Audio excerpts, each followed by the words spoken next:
Hello, puppies and kittens. This is Aron Ra, currently in disguise. My wife just bought me this shirt. I don't know from where, darkartsanddevilry.com, something like that. Asked me to try it on, and then the camera came on, so here we go. This is my first time on this show, and I have no idea what I'm doing, just like your first time at pretty much anything. So I understand we're going to be taking some calls, and I'm not going to be real careful about what type of calls. Just call me and tell me what you want to talk about. We'll see if I'm going to be any good at it. All right. I don't have a co-host. Do I have a voice of the wizard? That's true. I am here for you whenever you should need.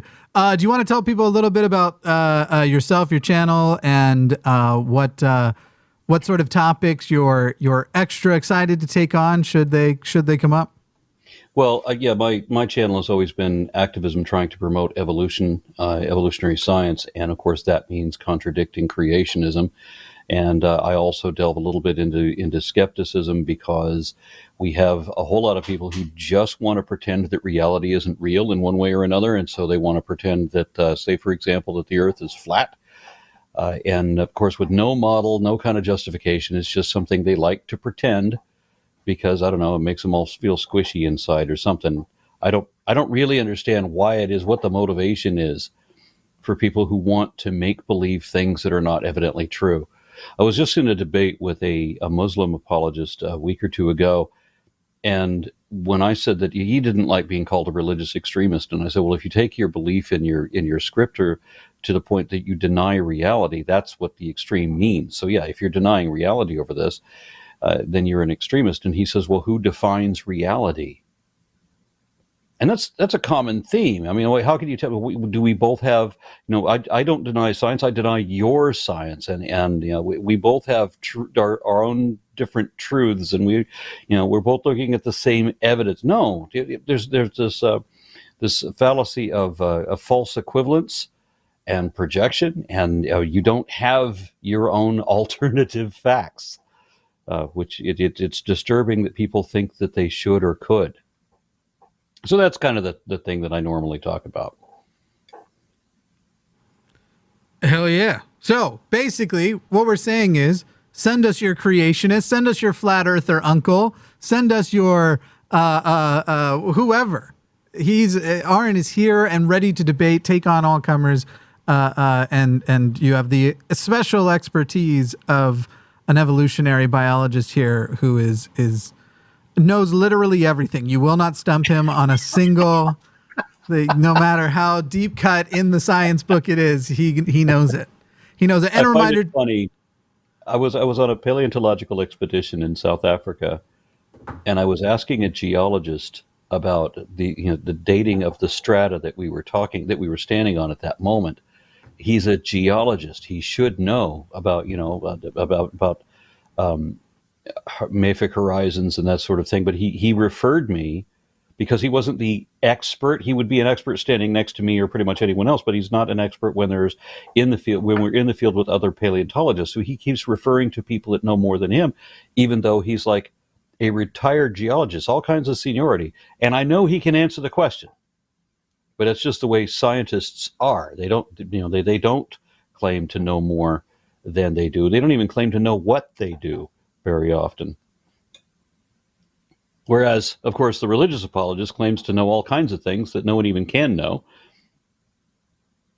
Yeah, no kidding. And by the way, everyone, also, if you are a person who is yourself an atheist or something, and you're engaging with theists or whoever, and there's a specific argument you want to know how to take on, you can also call in. Obviously, we are most excited, as always, to have the sort of debate callers. Those are our bread and butter. Those are the things we like the most. But we do have lines open. So if you have a question that you'd like for Aron, and you want to hear some of the best counter debates, counter apologetics, and everything, in my opinion, as the wizard, you should call.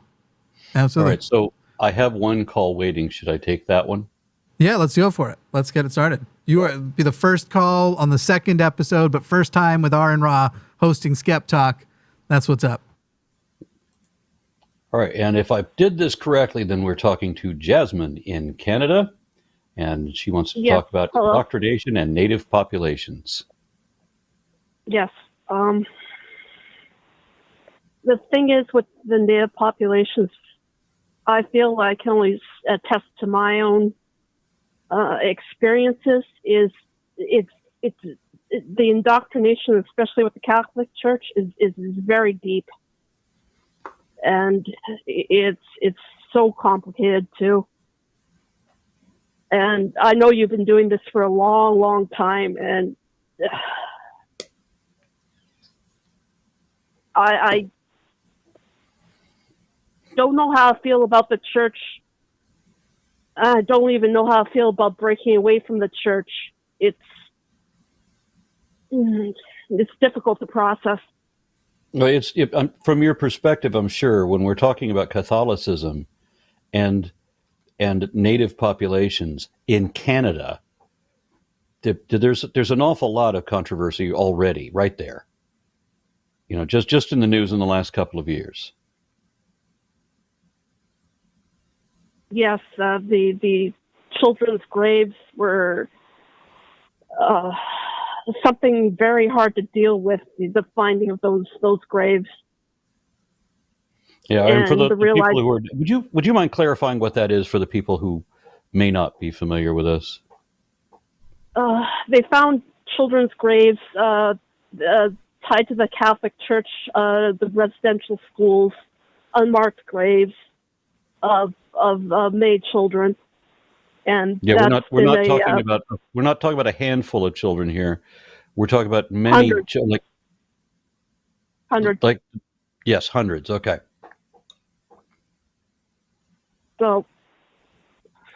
So is systematic extermination attempt, or a profound failure and an attempted cover-up? Probably profound failure and attempted cover-up. Yeah. They systematically want to definitely crush out native spirituality, native culture. Whether that was to crush out the people too with it, I don't know, but it makes things very complicated for people who have native blood, especially those who are mixed, as myself. Yeah, I couldn't imagine. So I don't know. I don't have any expertise certainly to bring up on this. And when we talk about indoctrination, I've seen Native American indoctrination of their own kids, and I've seen what Catholic indoctrination looks like, and systematic indoctrination against Native American beliefs. We could take any of those angles.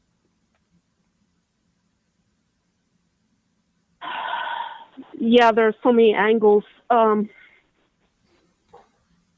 Just that I think Christianity has woven itself so deeply. Those of us who are left were those ones who could adapt to Christianity, and those that couldn't, well, we see the result. Yeah, you will be assimilated. Resistance is futile.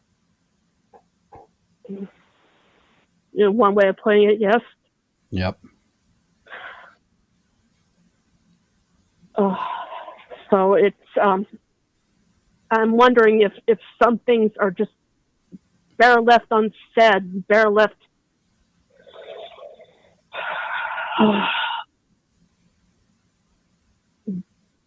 So if we can get into specifics, because I'm afraid at this point I'm still, it's still too ambiguous for me to know exactly what we're talking about. Is it doing more harm to try to deconvert and dig up things than it is to proceed as things were, for lack of a better word? I don't understand what the motivation is toward religious belief, but it very much does seem like it's more of a cultural thing. Like it's not. It doesn't strike me as a sincere belief, because people who sincerely believe a thing are generally more open to that thing being wrong. Maybe unless that the belief or that position comes with a label attached to it, because once it has a label on it, well then, if you have this opinion, that makes you that opinion, if that opinion has a label. So, and Christianity is certainly like that. Any denomination thereof is certainly like that. Certain political positions have labels on them too, so that becomes who you are if you hold that belief. And then, of course, it's much harder to change your mind. We've seen systematic attacks from Catholicism for literally hundreds of years on this continent for having indigenous belief systems eradicated, not just having the people themselves eradicated, but their belief systems also. I mean, as I understand it, there's not a single copy of the Popol Vuh that is still extant, that still exists. You may have scraps and bits of it somewhere else, but Christian ministries insisted on destroying every copy they found because they were so afraid of a belief system that wasn't Abrahamic.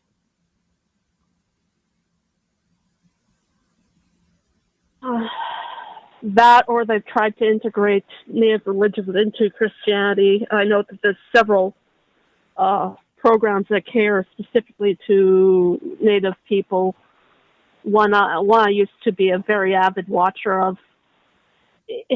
I don't know. It just feels like pulling up the roots of this thing is just going to cause more problems. And I don't know where to go with this, because, as I said, it's not precise enough. There's not a question that I could answer. It's a very broad look at the problem. And I'd agree with you at the onset that is a problem, but I would need to get into specifics to know exactly what we're talking about here. There's too much otherwise. And that's the problem. There's so much there, and yeah, you just I can only speak for myself as a Métis person. The native religions don't feel right. Christianity doesn't feel right, and all my friends who I've known who have been Métis have hopped around from one religion to another religion to another religion, and there never seems to be an answer. So am I getting it that this is the reason you're talking to an atheist now? Yeah. So, I mean, while I've obviously got a silly get-up on at the moment, just because I think it's fun to punk the religious, in all seriousness, I don't see the value in convincing yourself of things that are not evidently true. If there is truth to something, to somebody's religious belief, then it shouldn't take faith, because faith is autodeceptive. Faith is not a reliable path to truth, but it is a great way to be wrong forever and never know it. So if you want to know what the truth is, the first thing you have to get rid of is faith, and then go see if you can find any truth to any religion. And so far, from my personal experience, there is no truth. The truth is what the facts are, and there is no truth in any religion. And it's all that matters to me is however true something can be shown to be. And that's the only value information can have. So if you can't show me that there's any truth to it, then you don't have the right to tell me it's true. Hey, Jasmine, this is Jimmy piping in. If you want to bring in some of your theistic beliefs that you're still having a hard time letting go of, perhaps to see what challenges Aron would bring with that, that's potentially a direction we could go. But otherwise, it is sort of feeling like it's probably about time to move in here. Without a clear question, and this being such a broad category, we do need to move the show along. So it's up to you. Okay. Just, do you think deconverting does any favors to people with such deep ties to any religion? Yes. I can tell you this. I mean, I've heard maybe one time in my life somebody that said that they were more depressed when they left their religion. That has happened. I can't say it never did. But on the whole, the vast majority of the time, it's not necessarily the thing that you're necessarily going to be happier without your religious belief, but you are going to be more satisfied that the things you still hold on to have some verified truth to them, that they are defensible, that they don't require apologetics or faith to believe in them. And that is a much more satisfying way to live.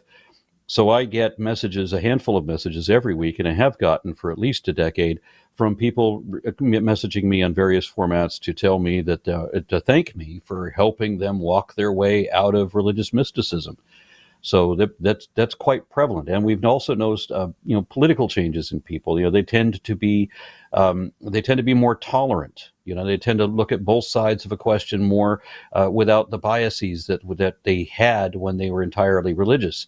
So there's a difference in thinking, and people feel, on the whole, much improved when they walk away from religion. Yeah, I don't know. It feels like I'm gonna lose something important, something tied deep to my history, but I don't know. Okay, well, I can tell you that might be something that you're concerned about now, but if you actually do stop believing all of this, question it, and not just question, but go find real answers that you can verify are actually true, you're going to be further and further from that feeling. I'm an anti-theist. I don't find that I think that religions on the whole are a net negative against humanity. I think they're responsible for much more horror than good.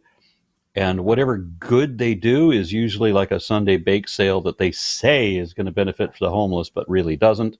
Or they're supposed to raise money for a children's home in Haiti that turns out not to exist, or something like that.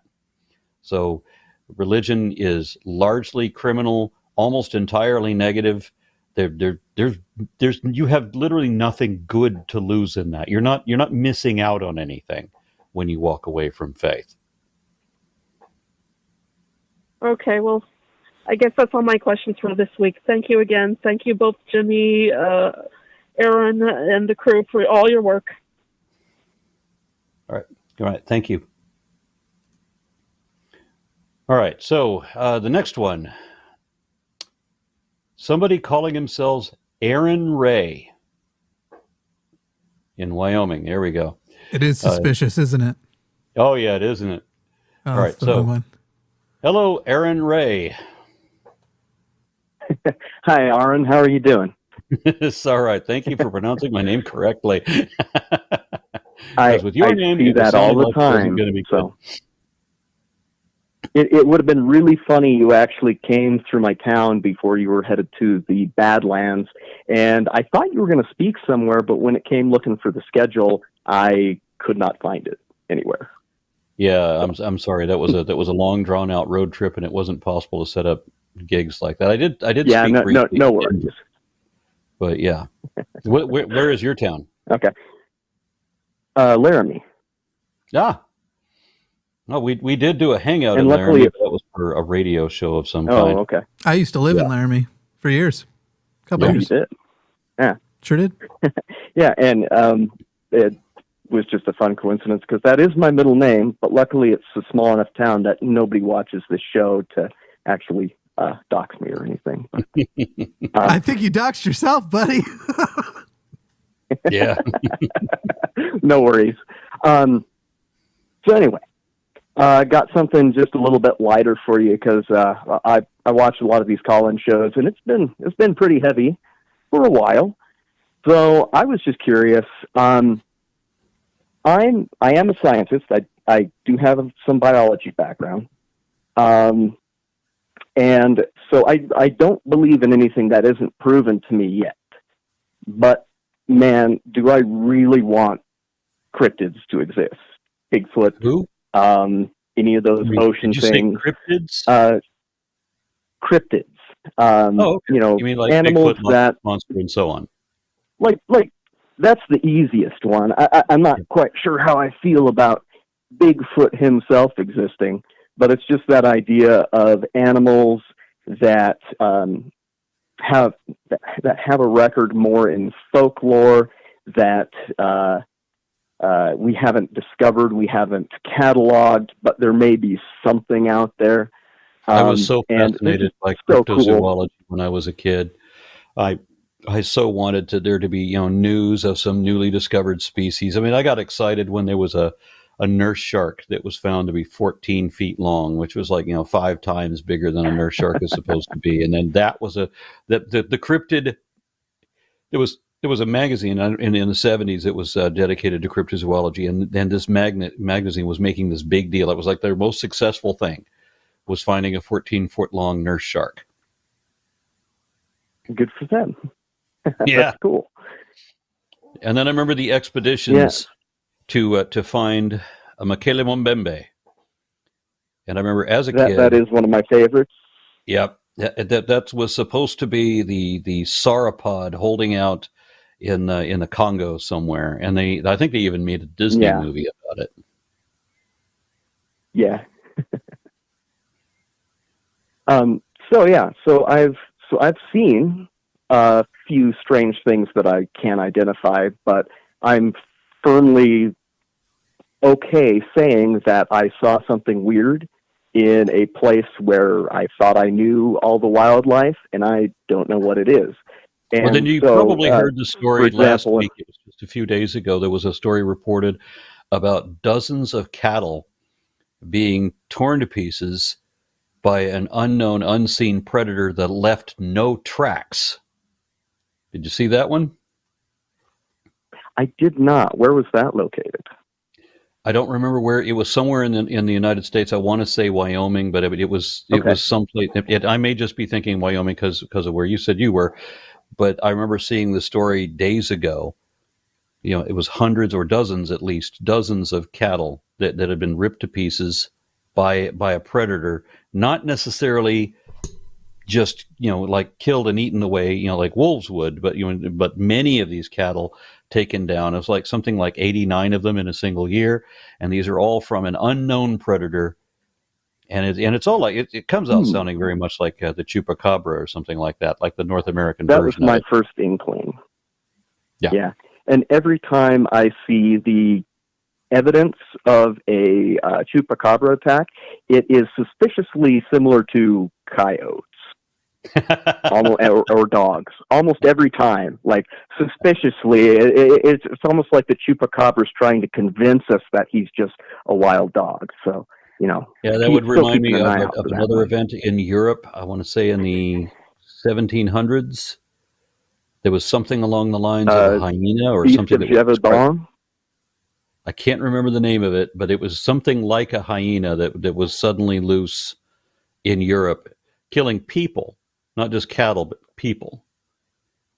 And nobody in Europe had ever seen whatever this was, and nobody knew what a hyena was.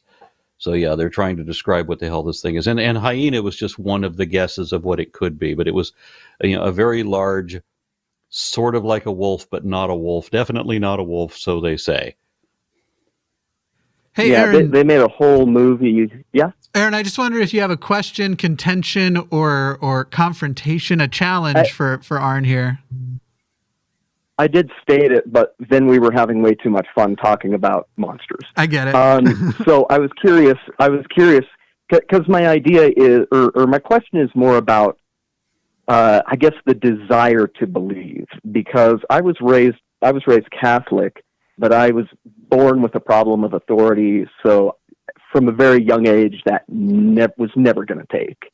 But it almost feels like I'm holding on to this desire to believe in something that's beyond me. And because of my education and my upbringing, it's like I fall on cryptids that we can't see, but there's.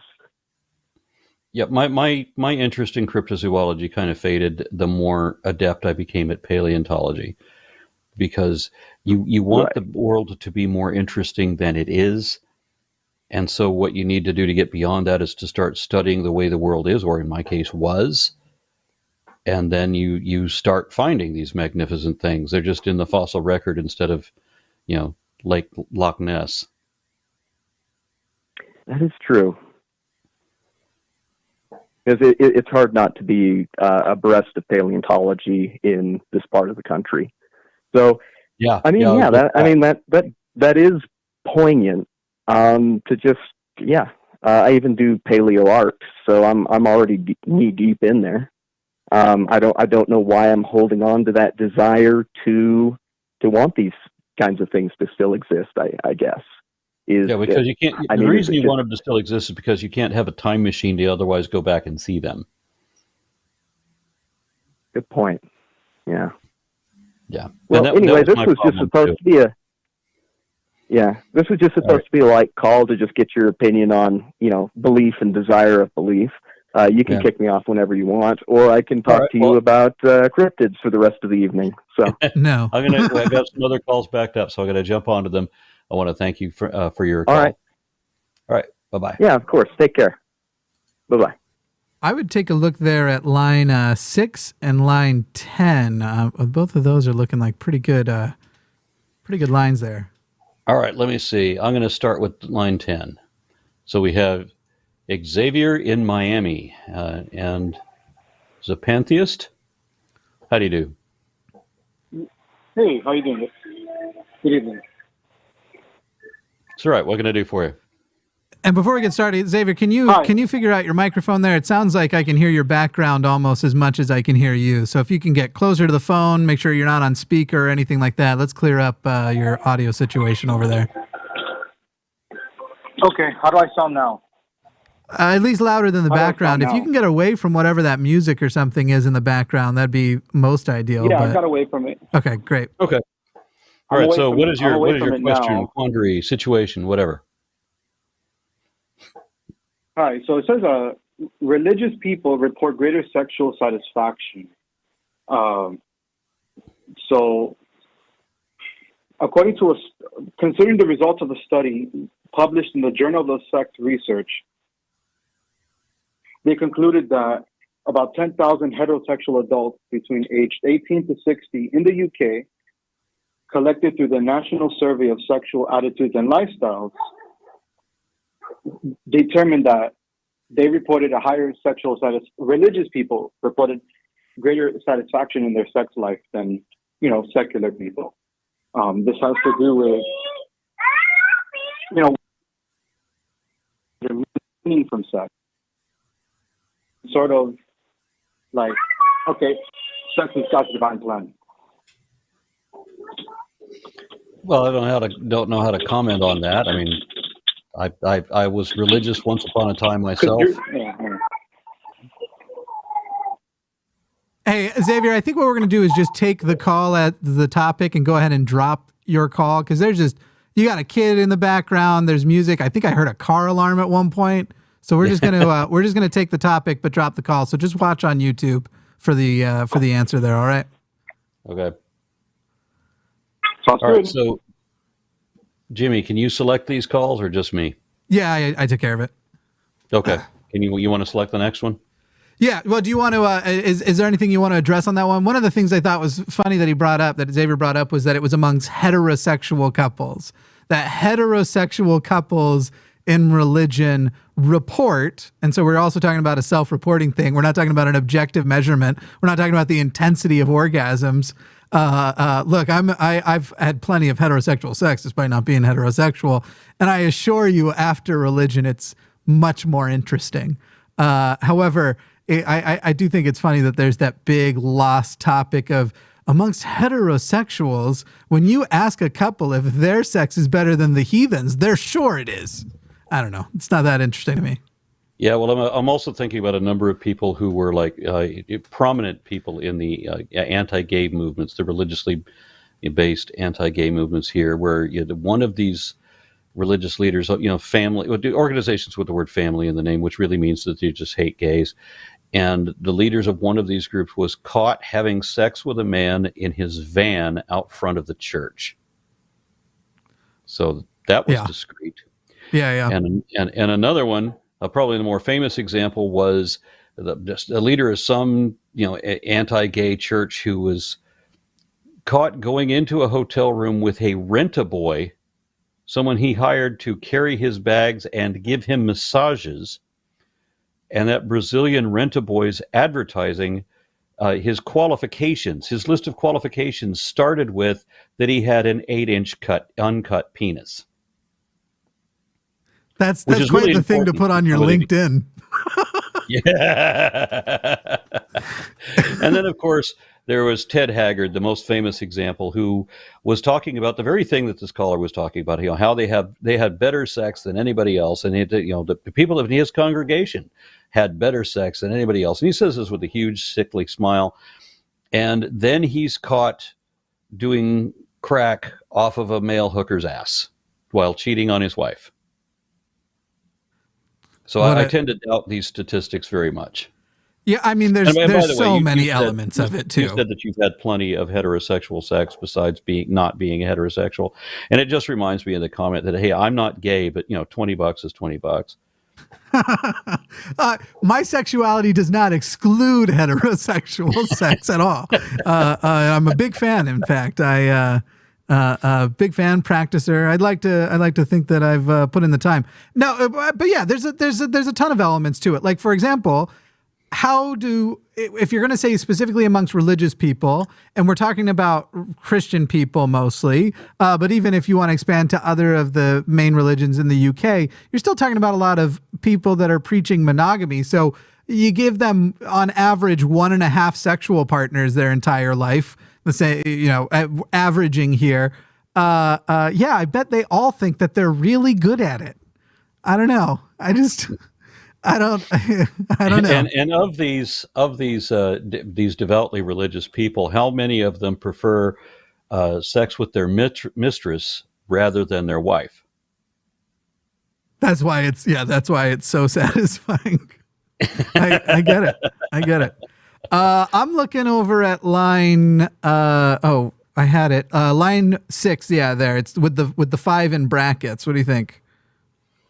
All right. Reasons atheism and theism are on equal footing. Yeah, I can do that one. I'd like to hear. Mark in New York.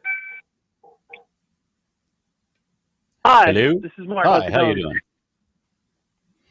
Hey, man. So when you talk about atheism and theism, the claim was atheism and theism are on equal footing.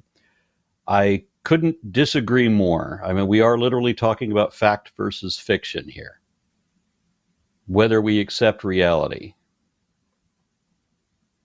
Correct. I agree with that. And what I meant, and maybe that was poorly phrased, what I meant by that was that they're both making truth claims about the world. And so I think atheists need to stand by what they're saying and not okay, go with what is I'm an atheist. What is my truth claim? Uh-huh. What is your truth claim? Yeah. That God does not exist.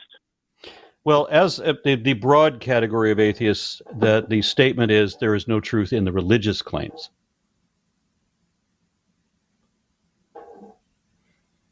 Now, okay. I can say that God evidently doesn't exist, and I've said that many times, and that's a self-evident.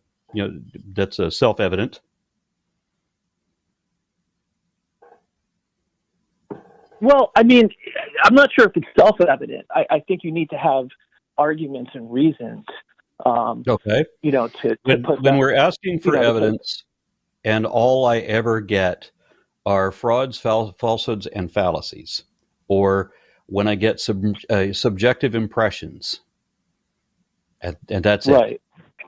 And so, where is the truth then? I mean, I can talk to a bhakti, and he will tell me all about his personal experiences with Lord Krishna. But if I sit him next to an evangelical Christian who has exact same experiences with Jesus, then they would probably side with each other to tell me that there is a God, but then they're suddenly going to both be really ambiguous as to who or what that God is, so that they can unify against me. But then if I walk out of the room, they're going to turn on each other, and both of them are going to completely disavow the other's claims. So the Christian doesn't have any more evidence than the Hindu, and it turns out neither of them has any evidence at all. Well, I think that part of the reason why folks feel that way, and I do believe it's a genuine sentiment that you're expressing, deeply held one, is because of the complexity of the question that we're inquiring about. And anytime you're dealing with something this complex, the nature of the case, the nature of the evidence is going to be, usually it's not, I mean, sure, there might be direct evidence, and that's what you're kind of touching upon, that, that individuals might express that they experience God in some capacity. But putting that aside, it's not going to be sort of direct evidence. It's going to be circumstantial or inference-based evidence, and that's going to be subject to interpretation. The same evidence then would apply. It would be evoked by the Christian, as by the Hindu, as by the Scientologist, as by the shaman, and somebody who believes that he's receiving extraterrestrial messages from some alien. They're all going to claim the same thing. It's all personal perspective, and it's all misled, and they're all going to claim it as evidence.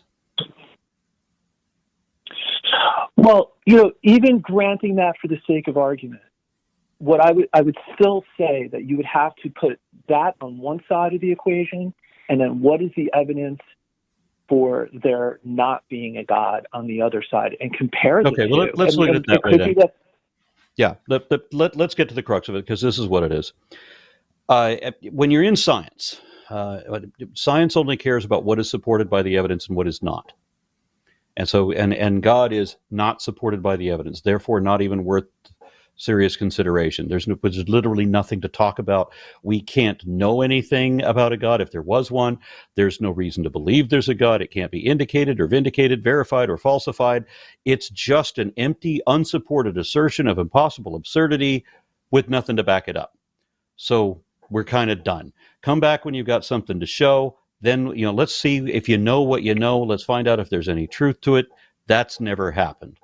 So the atheist claim is that scientists can't say that something is unless they can show the evidence. They can't say that this is true unless they can show the truth of it.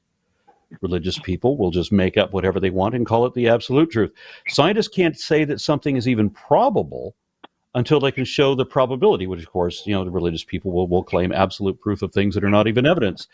And the scientists can't say something is possible unless we have a precedent or parallel or verified phenomenon indicating that such possibility exists. Whereas the religious believer will just say anything's possible with my particular God. So it's substance versus vacuity. It's fact versus fiction.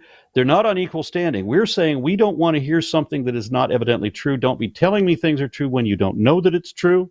You can't show that it's true. It's a false statement. I mean, Abraham Lincoln, my favorite quote from him, when he said that it is an established mandate in morals that he who makes an assertion without knowing whether it is true or false is guilty of falsehood, and the accidental truth of the claim does not does not justify or excuse him. That's it. That's what it comes down to. Are you saying things are true when you can't show the truth of it? That's it. Right. So I think that when it comes to certain things in life, being able to demonstrate the truth of certain things in life, and for example, the example that always comes to mind to me is like an interpersonal relationship, and showing, for example, do you really care for another person? And let's say you're in a relationship with another person, you have to trust that they care for you, and you're going to have some evidence that they do, but there's going to be sort of an element of faith involved. We're using different definitions of faith. Then I use faith when I talk about faith, it is only in the concept or context of religion, wherein faith is a secure conviction that is not based on evidence. You're talking about faith in the context of trust, which can apply to many different things. But religious faith is not simply trust. You need a prefix and a suffix to turn trust into faith. It has to be a complete trust that is not based on evidence. Yeah, no, I think you're right. I think we are using it differently, and I think that there are at least some segment of believers that do believe, maybe they're naive and they're fooling themselves, but they do think there is evidence. I mean, me personally, I've been skeptical, and I am a skeptic of sorts, almost in every other thing in my life. And I really want to see the evidence. I don't want to believe something just because it's sort of convenient in the whole Pascal's wager thing. I really want it to be true. And so, like I'm trying to look at the evidence for it. And it's obviously challenging because in this context, because of the complexity of it, we're not going to find, and sort of just the nature of it, that it's not something that you could go and sort of measure directly in the lab or like the way we do physics and things like that. More importantly, it has to be supported by the evidence or it's not, right? And in this case, it's not. It's an unsupported assertion that is not supported by evidence. We're done. There's literally nothing to talk about. We have to be able to show some substance. But religious beliefs, any religious belief, cannot be distinguished from the illusions of delusion. They may well all be entirely imaginary, and they can't show us that religious belief isn't just entirely imagination. So there's literally nothing to it. And then when you want to talk about, if you want to put the burden of proof onto the atheist to prove that God doesn't exist, well, one, you're already guilty of the fallacy of shifting the burden of proof. But if you do want to do that, and I'm happy to take that burden, there are arguments that I can make. Because if you are a biblical literalist, for example, as many of the people that I argue with are, they'll say, I can't find a single contradiction in the Bible, or that anything in the Bible, if anything was disproved in the Bible, that would somehow disprove God because they worship a book instead of a deity. But we already know that Adam and Eve didn't happen, the Noah's Ark didn't happen, the Tower of Babel didn't happen, Exodus didn't happen, and Moses evidently never existed. So the Bible God, even if there was a higher deistic sort of a notion of God, the Bible God doesn't exist. We know that. And we can say the same thing about the God of the Quran.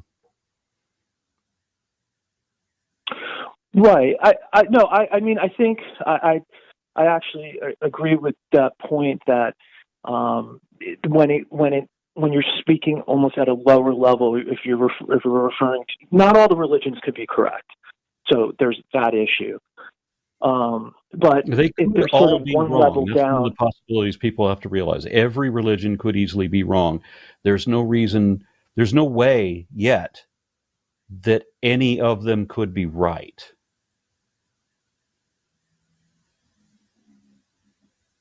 See, I look at it that there is evidence that is something where we could draw an inference. It's not conclusive, and it's something that definitely requires a leap of faith. But if it requires a leap of faith, that by definition isn't evidence. Well, there could be evidence supporting a claim, but it might not be. For example, when a jury deliberates on someone's guilt, they don't necessarily have to have 100% certainty, but they could come out and say this individual is guilty of this crime and send them away for the rest of their lives. So I just think in life, or more when importantly, you're dealing have with them executed. Correct, right, which is potentially much more problematic. But I just think that with certain claims, you have to be willing to accept less than conclusive evidence and not set the burden so high that it can never be met. Yeah. So when you're arguing with a creationist, you'll often hear that they want absolute mathematic proof of evolution or mathematic disproof of God. They want us to disprove a negative, but that for their own position, no evidence at all is necessary. But you need absolute 100% mathematic certain proof for the contrary. Yeah. No, and that's. And so I obviously don't require absolute proof either way. I mean, I'm willing to look at things like what you're talking about, beyond reasonable doubt, by an overwhelming preponderance of evidence, and it doesn't have to be absolute. But right now, what we have for God is still nothing. We've got nothing for anything supernatural. We have no possibility even of the soul. And most people, when they realize that it's enough to know that Christianity is wrong, or it's enough to know that the Bible isn't the book to be worshipped, if they know that there's problems with the Bible, then right away they walk from their religious beliefs straight into atheism. That's all they needed was, for the Bible to be disproved, or for Christianity to appear faulty, or what have you. But I can take any notion of deism or whatever. I mean, there's no evidence for any of it. There's no evidence of anything supernatural. And when it comes down to whether there's a soul or not, if people realize that there's no possibility of a soul, and then when they realize what the soul is based on, being literally air, then if it doesn't mean that they get to live forever, then they've lost all the religious belief. I know a minister who has admitted that. He accused me of being a nihilist, and then demonstrated that he is far more nihilist than I am. He had the most terrible view of reality. He said that if he couldn't still exist 5 billion years from now, if what he does today doesn't matter 5 billion years from now, then it doesn't matter now either. He said without absolute immortality, there's no reason to ease suffering or prolong life, because it's all ultimately pointless, man. Why even bother? Yeah, that's the way this guy was. Yeah, absolutely morose. No, I mean that thinking can be taken, I think, a little bit too far, even though there's some philosophical sort of basis to it. Yeah. In practical terms, it's I think it does. But let's take your example with the soul, for example. If there isn't a God, then we are just material beings. And when I look at something like the soul, even if there is a God, look at it more, even if there is a God, we're still just material beings. Well, there's no support for mind-body dualism. What do you think your mind is? There is no support for mind-body dualism, neither in neuroscience nor even in philosophy. I think that's a contested claim. I mean, this is not something that because we don't have a theory of consciousness. By people who have no expertise. It's contested by people who don't want to accept reality. But neuroscientists, and I've spoken to a few of them, there is no support. Again, we're talking about support for. There's no support for mind-body dualism. There's all of the evidence, every fact we can find that would imply either way, all implies that the mind is a product of the body and chemical responses and stimuli and all of that, and that's it. Well, there's no. But you just said the key word. You said the key word, which is imply. You said imply. Yeah, because I don't talk about absolute certainties. But that's what I'm saying. So in other words, and we are don't talking have a about theory support. of consciousness.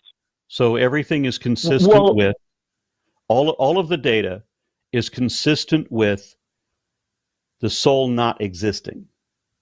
And there is nothing to imply that a soul could exist.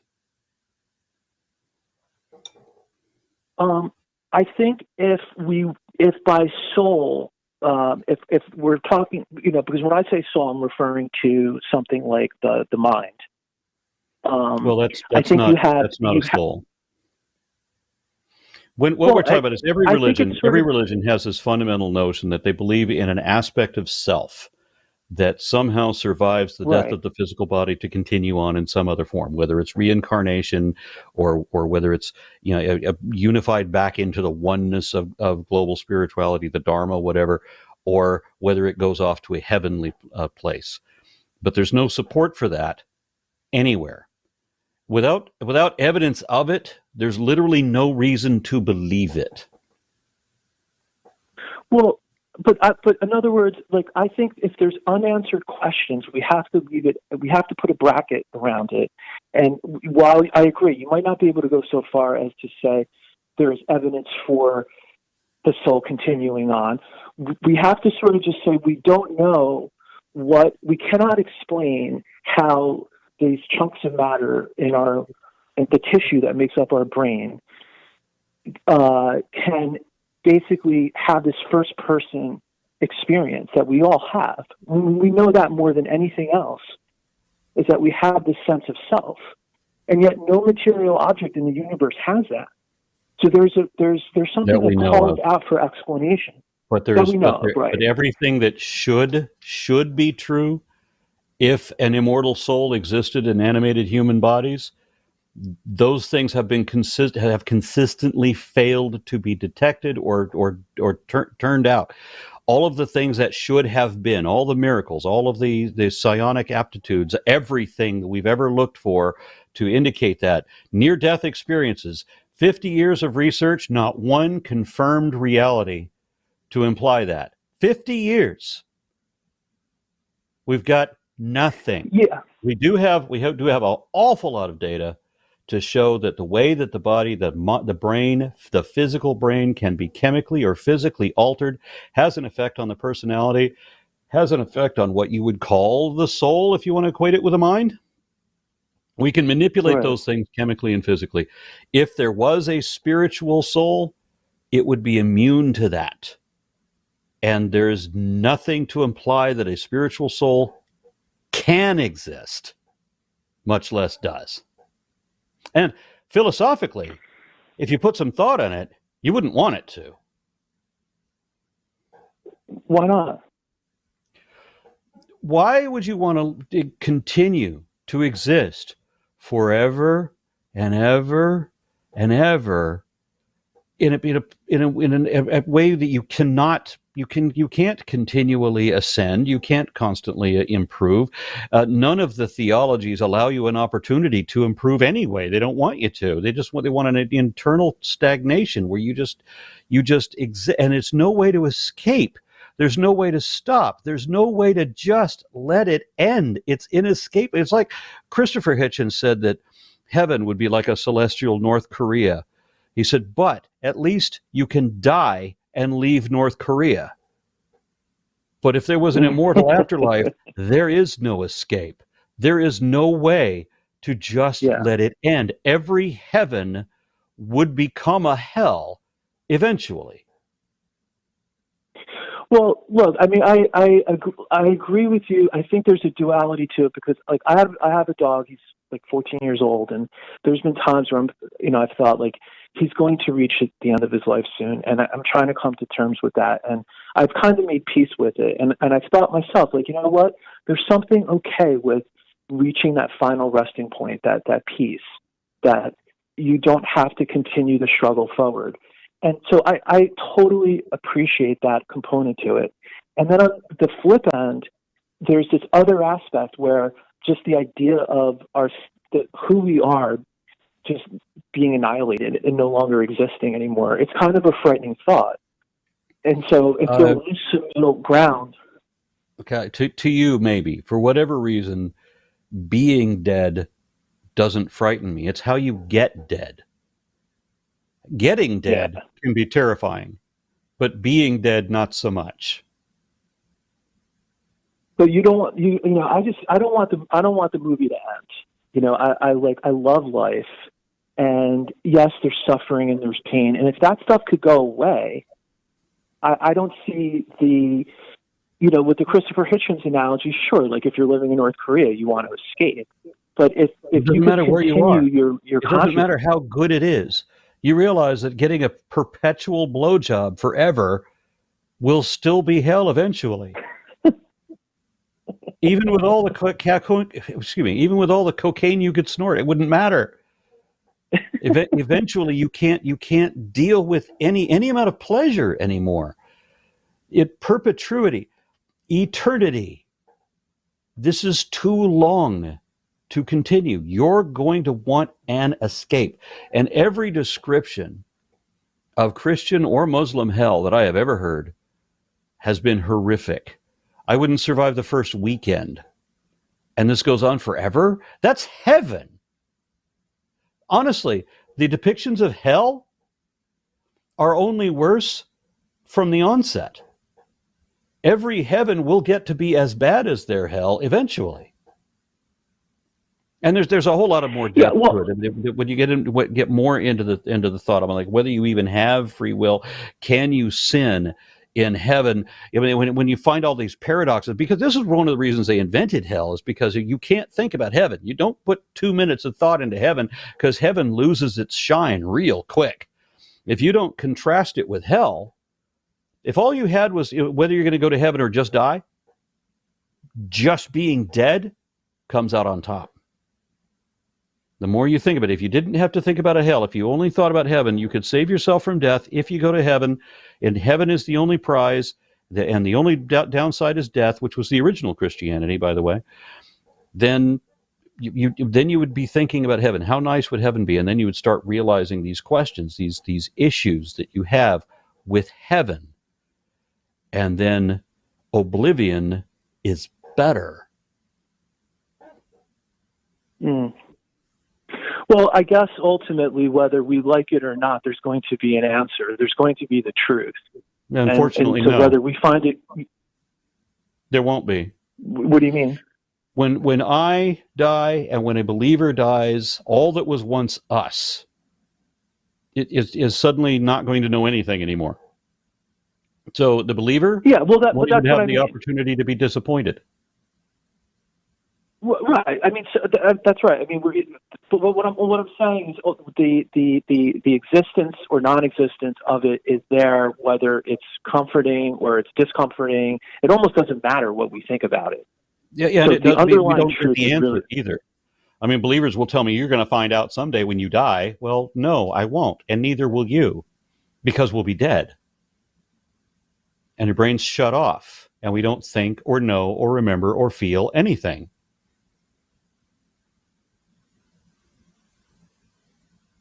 That's the theory. I mean, that's the theory, of that worldview, and it might be right. Ultimately, to me, it's a search for truth, and I just hope that How do you identify folks in truth, the atheist then? community.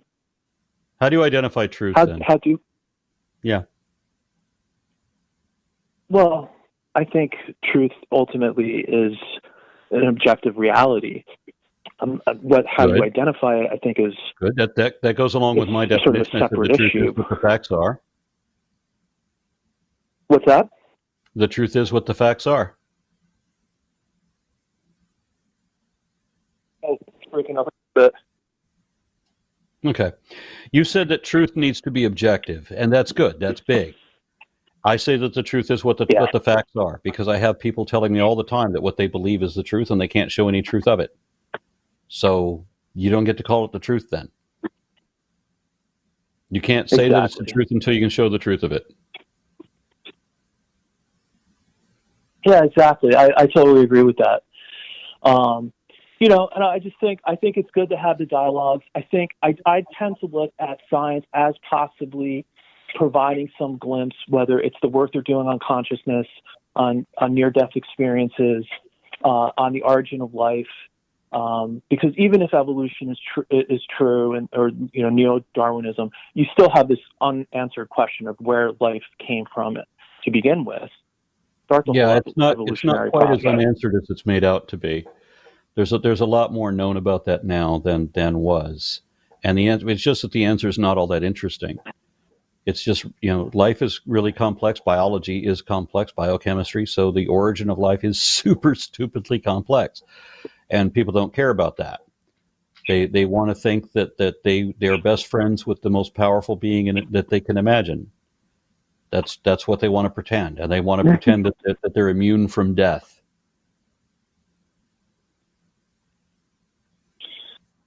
I guess ultimately the atheist takes comfort in sort of not knowing, because these very big questions, there's just no answers to. Like, where did the universe come from? Where did everything come from?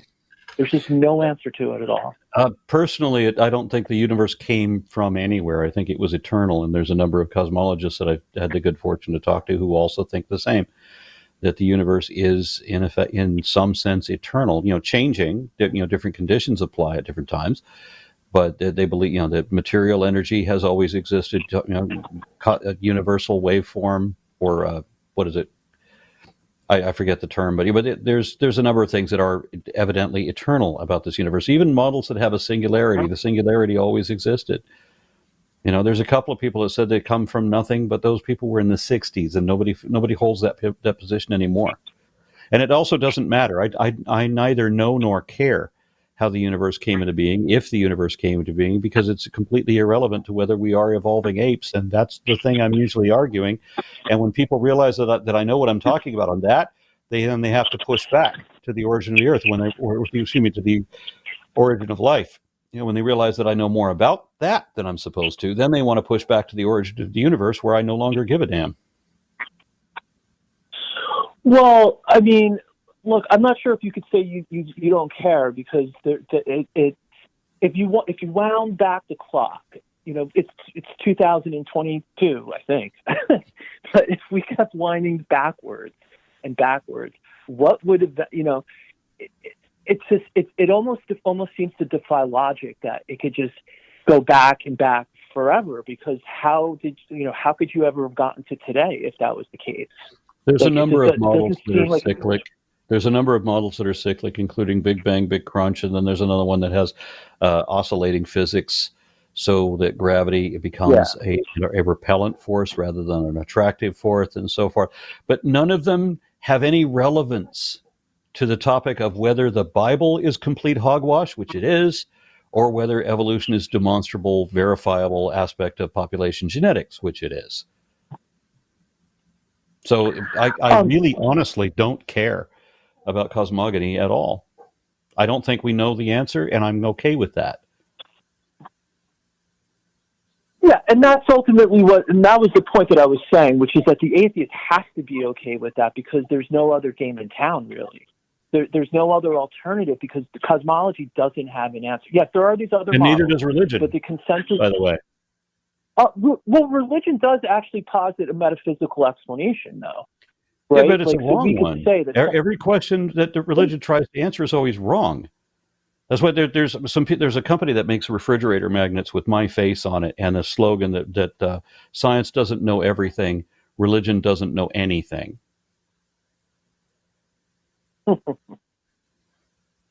Yeah, see, I don't look at things in those absolute terms. I mean, I think these are complex issues, and so in trying to search for truth, we have to keep an open mind. If you've already taken this hardline position that it's almost unprovable, then it seems like to you, you're saying you don't even care about what the answer is about how the universe came into being. If you can't show me that there's any if you can't show me the truth of it, then I'm not interested. When you can show me that we actually know something, then I care. But when cosmologists can't agree themselves on whether there was a singularity, then why? If the experts don't know, then why would I chime in on it? But then when we're talking about religion just makes giant claims they can never back up.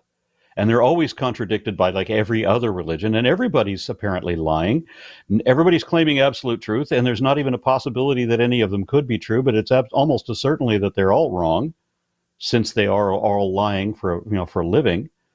So I think at this point, the listeners would want to hear why Mark believes in God. Otherwise, to maybe move on, because at this point, it just sounds a lot like Mark just being like, "Be more open-minded, man." I don't know, and Mark, I don't think that's appealing.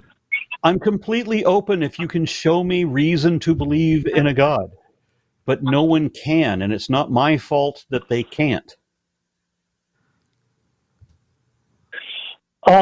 I think that the most I could show is that there are unexplained phenomenon, and that one reasonable hypothesis to explain that phenomenon, which has not been disproven. So if you could disprove it, then we'd be having a different discussion. If it can't be disproven, if it can't be disproven, that it doesn't even qualify as a hypothesis. No, that's not true, because I don't think your atheism could be disproven, and I'm keeping that open. A hypothesis, by definition, needs to be testable and potentially falsifiable.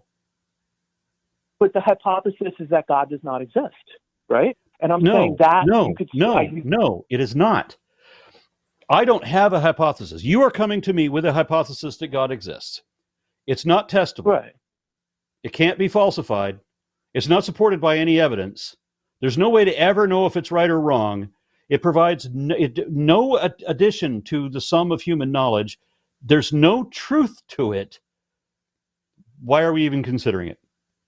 I don't have a hypothesis. Well, okay. You come to me with an unsupported assertion. I'm not accepting unsupported assertions. And you shouldn't. And I would never ask anybody to do that. So that's my hypothesis. I don't have a hypothesis. I don't accept the unsupported assertion. That's it. Well, if you've moved off the affirmative claim that God does not exist, then I'm happy to accept that. What do you mean move off the affirmative claim? I thought you were working off the assumption that it's a fact that God does not exist. No.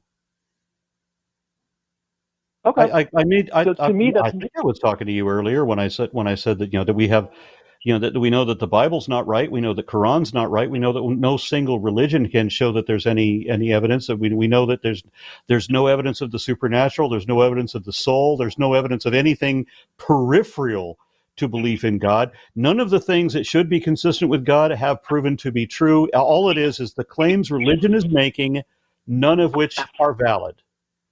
So religion is coming up with empty assertions. I'm not accepting empty assertions. That's what I've been saying all along.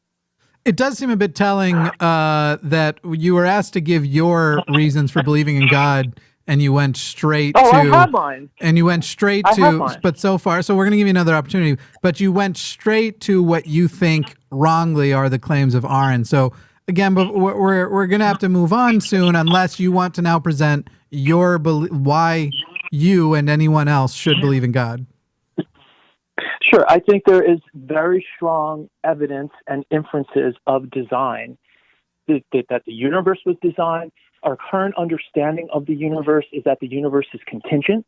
There is no physical law of cosmology that says the universe must exist and that it must have the variables and all of the parameters that currently exist and there's tons of them.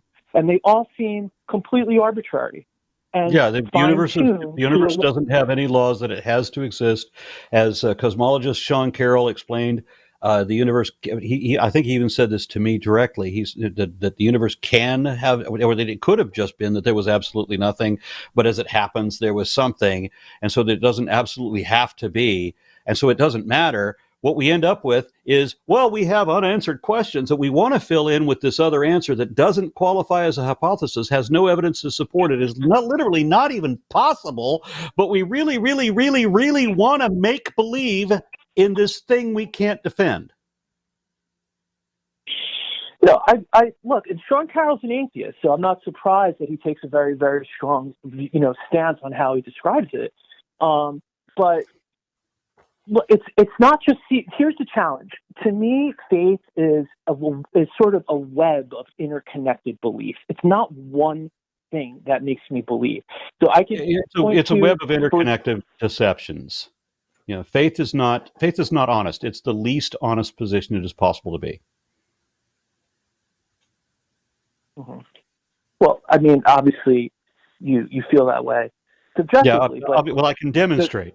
Faith is in believing things that is not evidently true, despite the fact that they're not evidently true. And apologetics is making up excuses to keep believing things you know to be false.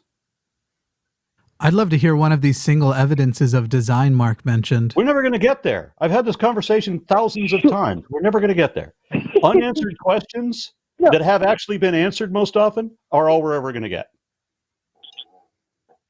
Sure. There's evidence of design almost everywhere you look. And in fact, biology... No, there isn't anywhere that we look. There is no evidence of design. There is evidence against design. Richard Dawkins has a favorite quote where he says, biology is the study of things that appear to be designed, but they're really not. You really have this evolutionary process. You may have the superficial appearance.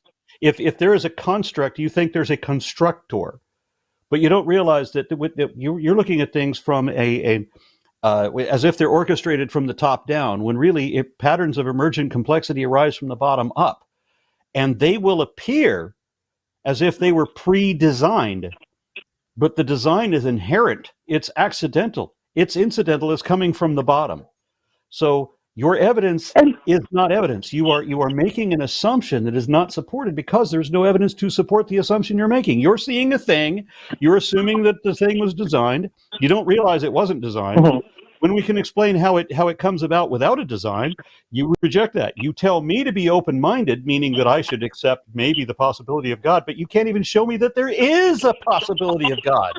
And you are not open to the probability that there is not a God. No, I am open to it. That's the whole point. And the reason I mentioned the Richard Dawkins. What would it take? How many different things have to fail for you to realize, okay, there's no evidence of design? There's no evidence. It doesn't matter how or if the universe came into existence. That doesn't change the fact that we are evolving apes, and all of the scriptures penned by men are all man-made mythologies. Look, I mean, there's something that would go a long way to convince me is if we could come up with a theory of consciousness, of how that works. And, even the neuroscientists say they've kind of almost built in this protection against negating the claim of physicalism, because a lot of them will just say, like, we just may never know. And so maybe we'll never get to that point. But if they could develop something instead of the hand waving that goes on, because all these different things, you get a lot of hand waving. Where did the universe come from? We don't really know. How does consciousness work? We don't really know. Where did life come from? We don't really know. Just it's almost like the atheist takes so much pride. I can give a better answer than that, and I don't even study it. But on the neuroscience question, I have already tried to get an assemblage of neuroscientists to do a show together with me. But people who do real science are very rarely compelled to be on a fucking YouTube podcast. But some of them have sent me things that they've written in their frustration in dealing with believers, in not only to just how little evidence there is when there should be evidence, when the evidence should exist, in precisely the places where it should be, it is obviously not there.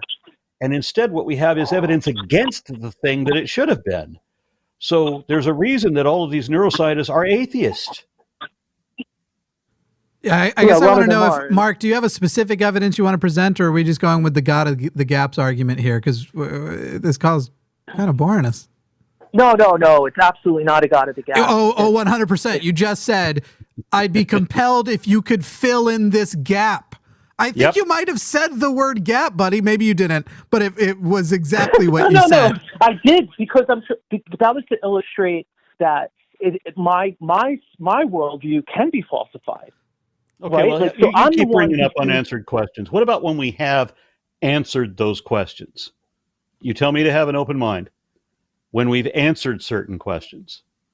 I mean, what questions need to be answered before you realize, hey, there was never anything to support this God belief, never anything at all? Well, to start, I would like an explanation I would like cosmology to get past, their stuff between quantum gravity and relativity, and they don't have a framework to explain where every single star and planet, how would the presence of that or absence of that imply a God? Because to me, that's the biggest thing that calls out for explanation. Why? But it's not God of the gaps. Oh my God! I think Aron, we're over an hour. Buddy, you need to look up what God of the gaps is. You're literally saying, but this gap and this gap that doesn't have a better God explanation. No. Yes, no, Mark. It's cute. It's cute, but we got to move on, because you are being a monumental waste of time. Every time you ask for positive evidence, you go, well, I would go a long way if you'd fill this gap for me. And I'm sorry. He asked me what. This time it's true. He asked. Every other time not, and it's there's a line of other people. There's a line of other people who've been wanting to talk. We're doing a good job with the show, and thanks, Mark. Call in with real evidence. Thanks for your pride. Call in with real evidence. Call me directly this Sunday if you want. Evidence. I did. No, you didn't. Oh my God, Jesus fucking Christ! All right, bye, Mark. I gave absolute evidence. What the fuck? All right. I think line. Let me jump to number 13, because it'll be quick. Yeah, sure. There you go. So I'm talking with Fat Man in Oregon. Yeah. All right, and you had a question about how taking my call. Your question was, how can somebody be atheist and Satanist? Yeah, I'm curious where you're going with that. I mean, I know there's Okay. something there, but I'm just kind of curious. Okay. Yeah. See, I was surprised to find out that there is a tiny faction of people who identify as Satanists who actually believe in supernatural things. Those people do exist. I can't say that they don't, because there are a few of them out there. I think there are 40 of them in the country. But the Church of Satan, founded in 1966 by Anton LaVey, is an atheist organization. And the Satanic Temple, founded in 2013, is an atheist organization. And if you read the tenets for each group, they're pretty explicit right in the beginning. They don't believe in supernatural things.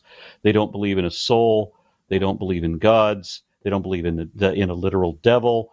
Satan is something equivalent at best. Satan is a symbolic character like Uncle Sam was back in the patriotic days of World War II. Okay. Yeah. So does that adequately answer the question? And the reason I wanted to jump to this one, because the last call took so long, and I want people to get a chance to say their bit. I want to make sure you're satisfied too. You absolutely answered it. I appreciate it. It's an honor to talk to you, Aron. Thank you very much. Thank you kindly. Okay, so moving on to the next one. Who would you like, Jimmy? I'd say let's try and very quickly do line 4 there. All right, jumping into line 4, we are talking to, how the hell do I say that? Pibatulu? Bruce. Pibatulu? Okay, I'm going to skip the Lovecraftian reference and just call him Bruce from Australia. Hi, this is Bruce from Australia. Okay, good. Don't forget to, by the way, you keep forgetting to say you're on the line. It's important. Bruce You're on from the Australia. line. Well, I fucked it up that time by talking over you. There you go. Hello. Hello. Hello. And you had a question about free will? Oh, good. You can hear me. Fantastic.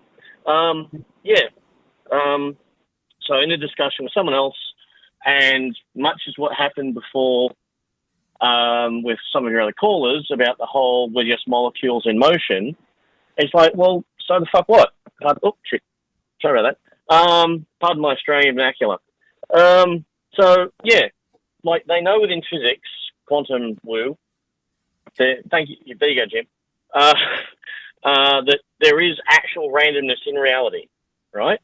So if there's actual randomness within reality, then we're just adjusting the fall of the pachinko ball of life. Yeah. On that thought, you know how they do like national lotteries, the big lotteries. I don't know if they do them in Australia, but we have a bunch of them here.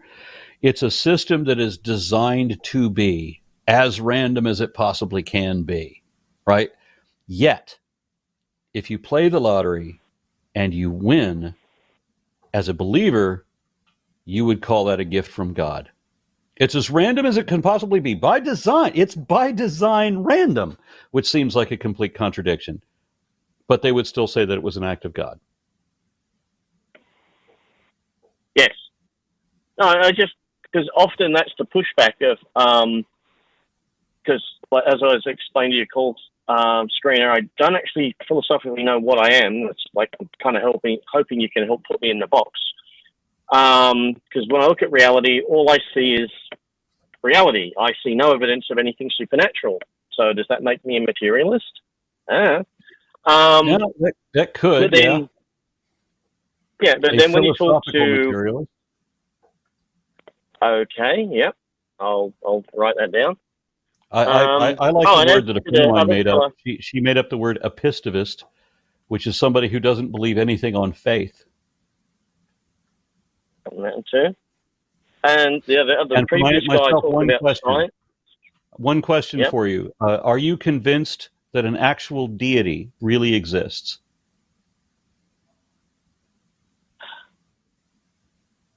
I don't know. Okay, then Like, you're not convinced. That we could, well, yeah, so we could, like, Okay, so aliens you're could come atheist. down tomorrow. Yeah, aliens could come down tomorrow, present us with this concept, and everyone's going to go, you know what? That works, yes, or not. So, but all of the presented books, no, they're all shit. They're all rubbish. Sorry. Yeah, your previous caller about science, to quote Dara O'Brien, if science knew everything, it'd stop. Yeah, I loved that bit, by the way. Yes. And then your first caller about the cryptids, don't lose faith, because we found Wallamite pine down in a gully down south, which is a pine that's been there since, I think, before or with some of the earliest dinosaurs.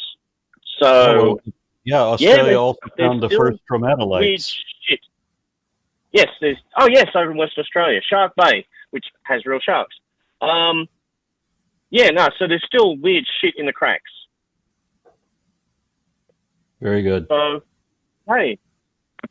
So I'm possibly a philosophical naturalist, or I'll also put down a pistivist. Yay! Yeah, I would go with a pistivist more than, because you haven't necessarily excluded. I think, but methodological naturalism is when you can't use an explanation that isn't testable, that isn't based on evidence. But philosophical naturalism is you don't believe that there is a supernatural to consider. Yeah. All right. I don't see any evidence thereof. Like, you've got the Nadagans from the Aboriginal Dreamtime. You've got the Tuatha De Danann from the Celts. They're all there. Myths. Why should the Bronze Age people in the Middle East say their myths are real? Exactly. All right. Thank you very much for that. It was very pleasant talking. Love your country, by the way. I've been there a couple of times. I know. I've missed you. I've been working every time you've breezed through the place. Slow down, you bastard. Thank you much. All right. Stay for a moment. Good night. Preferably when we're not burning or drowning. Good night. All right. So we are now speaking with, I'm going to jump to Clarence in Ohio. You're on the line. Aron, hi. Thanks How for do you do? taking my call. Well, first of all, I just want to start out by setting a context for my what I have to say. In that I am a solid atheist. I've been an atheist all my life. I'm not on the fence or anything like that. I have no doubts about my atheism. So that's where I'm coming from. And but on a previous program, you made a statement. You said atheism is not a belief necessarily. It's a lack of belief. So if you have an atheist society, our values are going to be humanist. And if we're going to have an ethical set of values at all, it's either going to be humanist or Satanist. And Satanist is just humanism in drag. Okay. Well, in Gothic drag. Okay. I strongly and respectfully disagree with the statement that being atheist implies humanist or positive values. No, I didn't say that. I said if we're going to have that, then it's going to be humanist or Satanist. Well, you can have an atheist society that is neither. That is, for example, let me just give you one example out of many. I have a couple friends from China. They're a bit older than I am, and they both lived through the Cultural Revolution in China. Mm-hmm. And I think we can save some time if I say that I agree with you, which is why I never said that atheism implies humanism. I only said that if we're going to have a set of ethics on a societal level, if we were going to like rule society, because I think you're referring to the debate that I had with the Muslim a couple of weeks ago, and I said there that atheism doesn't necessarily have an inherent set of values, but if we're talking about an atheist society, then the only ethics we could have would be, if we're going to have a set of ethics at all, it would have to be humanism. Well, again, I mean, I think we're close to agreeing, but I think you could have an atheist society. I mean, for example, I've come across all kinds of atheists who are like racists and, you know, anti-gay and anti-LGBTQ, even flat earthers who are atheists. And that would be one I've never seen. Every flat earth. I met one person. Somebody had to show me that there existed one person who said that they didn't believe in a God, but they were a flat earther anyway. And I didn't have time to get into what the religious nonsense was that he believed. But there was only one. Every other one was a flat earther because of the Bible. Oh, okay. I mean, I know that there are a lot of flat earthers who come from a biblical place, but I've encountered a number of them who are just absolute atheists, but they still think the earth is flat. And as far as that, you know, I mean, but there are the other things like, you know, anti-abortion and, you know, anti-LGBTQ, racism. Those, you can be an atheist and be any of those things. So I guess my feeling is that promoting atheism by itself without promoting any corresponding values to go along with it can be kind of iffy. And that's why I guess I kind of am more in favor of promoting secular humanism or something like that, which implies atheism. It also implies skepticism. It's got kind of skepticism built into it. So yeah, I've spoken at skeptic events, I've spoken at humanist events, and at Satanist events for that very reason, because atheism doesn't have its own inherent set of values. You can be Ayn Rand and be atheist. It doesn't mean you have ethical values at all. Right. I'm glad you brought that up. Okay, well, I guess we pretty much agree on it. I guess I'm really concerned because I've just been encountering a lot lately of what I call toxic atheists who are very firmly atheist, but they don't seem to have many like positive values that go along with them.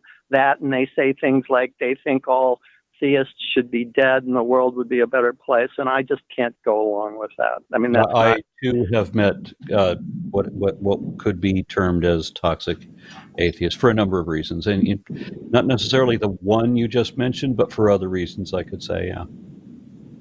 Okay, well, I guess we agree on that. So that's good. Yep. Thanks very much for taking my call. Lots of respect. Yep, my pleasure. Thank you. Okay, so now we got one caller left, and we are talking to Joshua in Texas, who still believes that he has a soul. Hey, Aron. How do you do?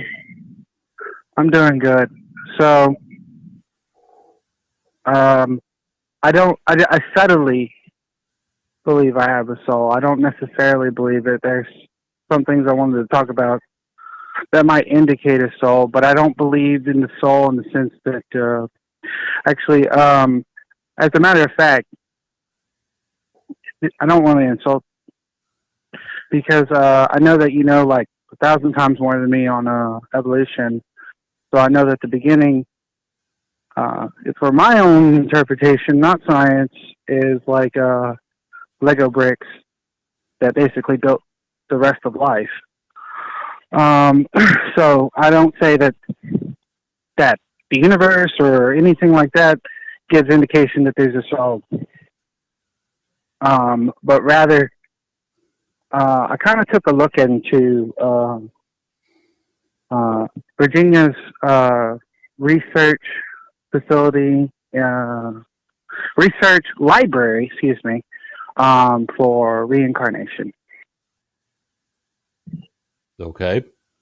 And all right. So I don't necessarily believe that the soul is necessarily separate from matter.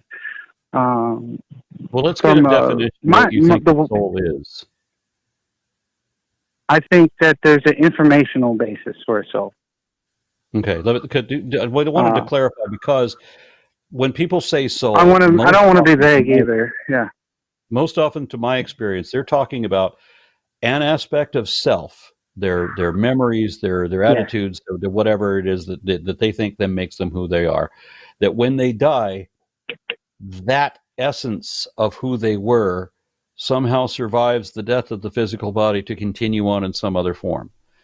And in some religions, they would think that essence of themselves ends up being implanted into a different animal or a different person, or that essence of themselves gets reabsorbed into the global consciousness, or that essence of themselves ends up sitting in eternal stagnation in a heaven kind of place. Okay. Well, I don't want to be vague, so I don't believe in heaven, and none of the things that I could fictitiously imagine.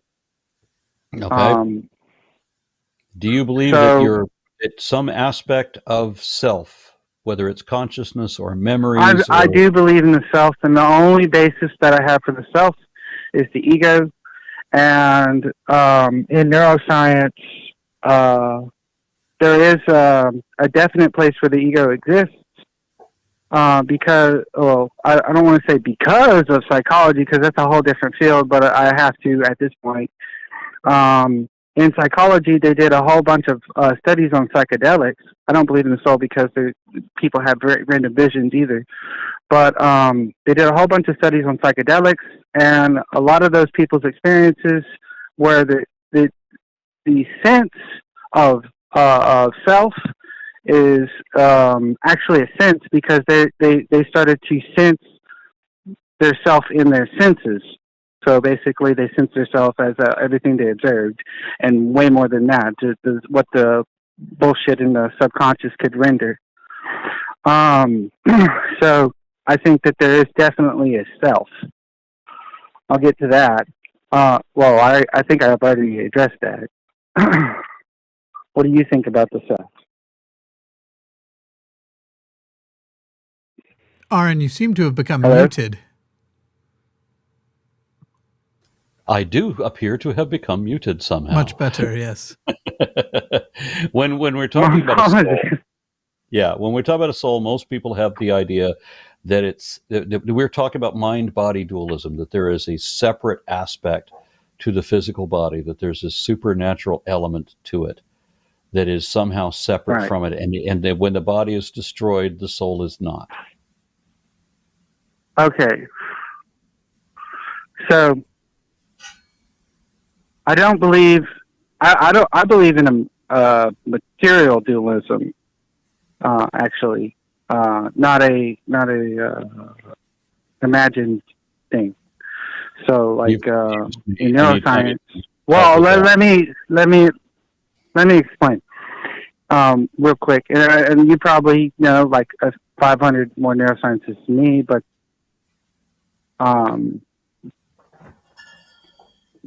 in neuroscience, they discovered that you already know how language works. It has like sequences in the brain where words can be phonetic and stuff. But also in neuroscience, they looked into. I'm sorry, I'm getting nervous. So I just got to ask you to, Joshua, I just got to ask you to speed this up a little bit, because we're already quite over time here. And so you're asking for us to wait a second so you could explain yourself. And it's just kind of taking a while to explain yourself. So if we can try and be a little more prompt here, that'd be good. Okay, well, in neuroscience, the senses gather all the data that it can from reality, and it rebuilds that in the brain. So what we observe is secondary, not truly firstary, not true reality at all. Well, yes, of course, 3 billion bits of data is still a whole lot of reality, though. Let me ask you a question. So let me ask you a question. I was watching a video of those protists, and we don't want to say it was Euglenia, but I can't remember which protist it was.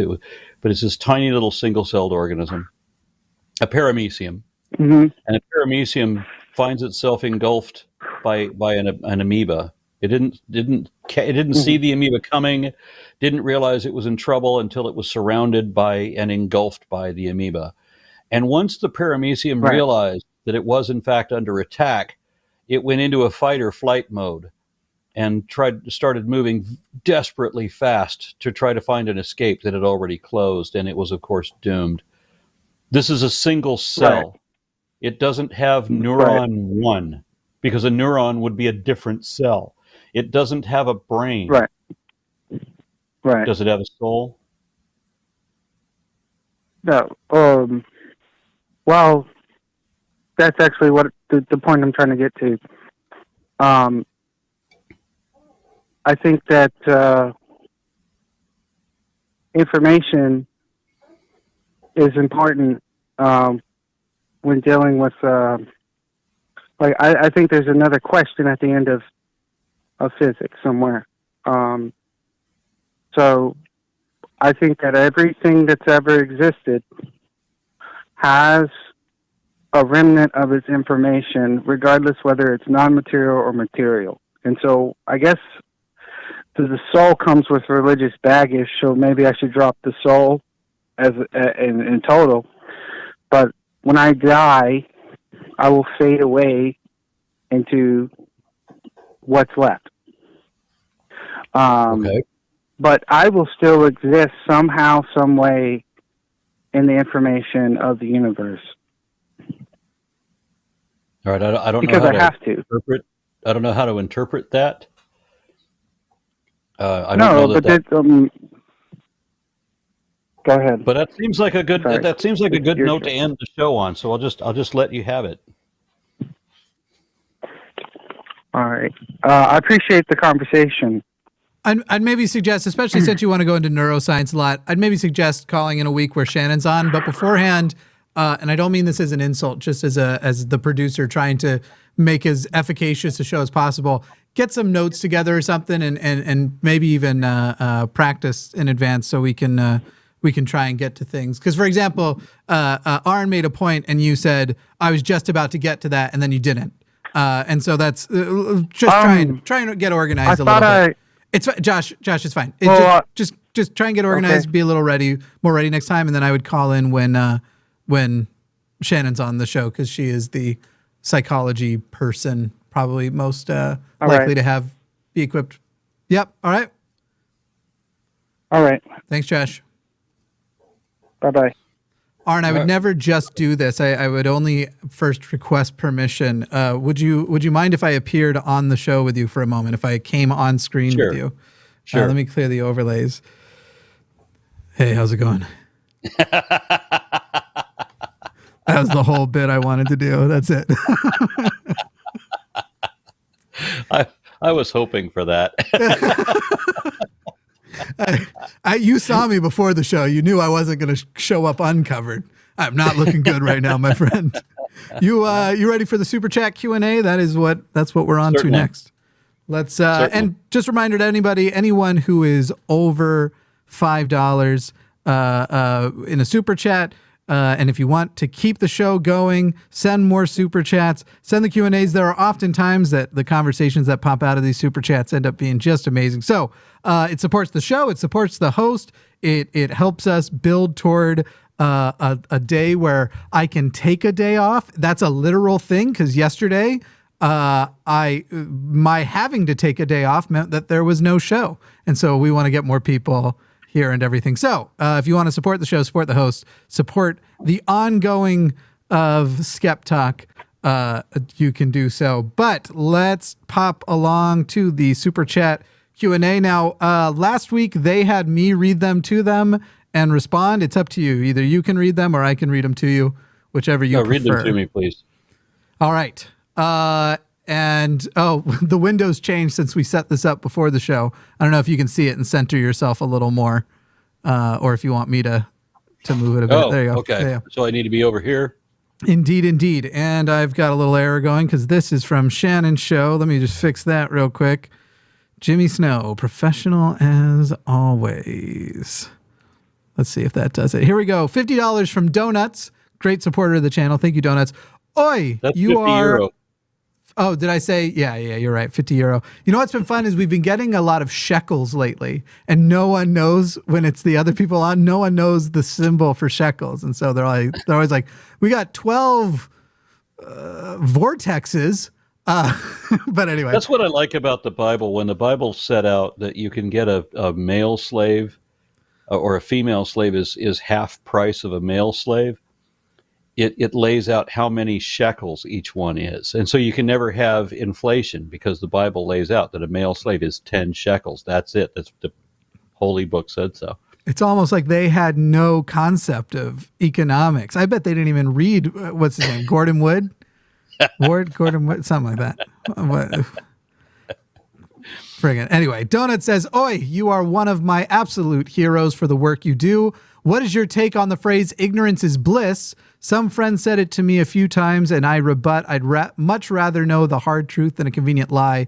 Love you." This kind of reminds me of the first call, too, where it almost seemed like the Jasmine was her name, wanted some sort of like validation that maybe it's better to just live in ignorance and not dig up painful things like religion's not being true.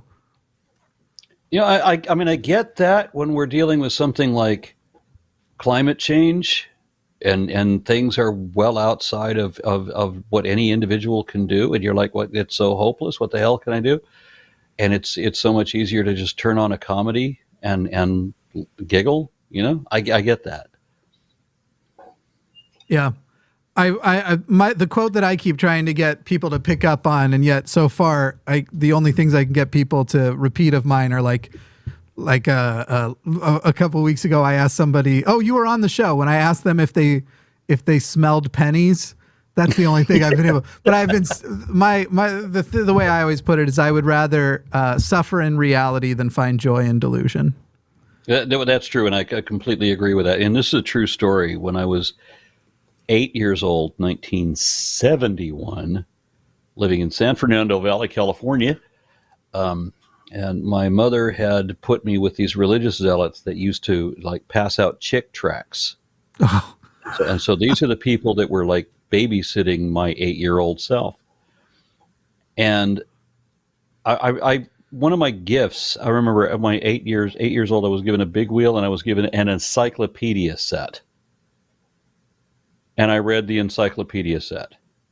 I rode the big wheel too, but I also read the encyclopedia. So, and I loved that consummation of information. And so I'm arguing with my babysitter, and I can't even remember. I've got no idea how old she was. She was, as far as I could perceive, at 8 years old, she was an adult. So she was anything from 13 to 30. I have no idea, and maybe older. But she told me.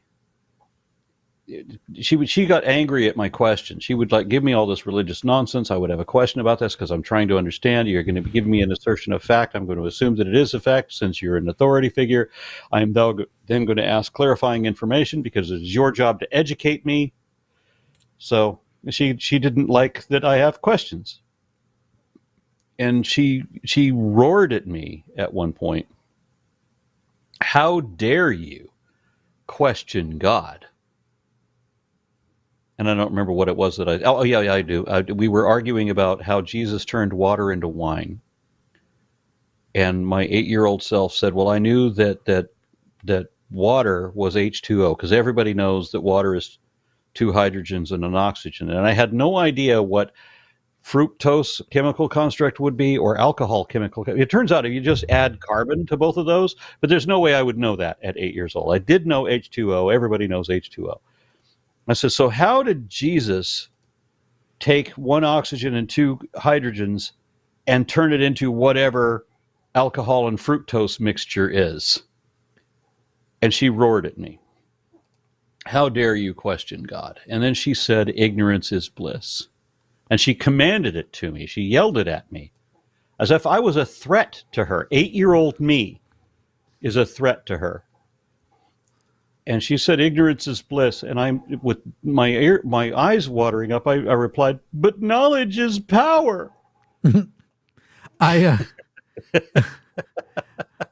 All I was thinking about when you're telling that story is the anime Full Metal Alchemist. It's not that hard. You just clap your hands, touch the water, you got wine.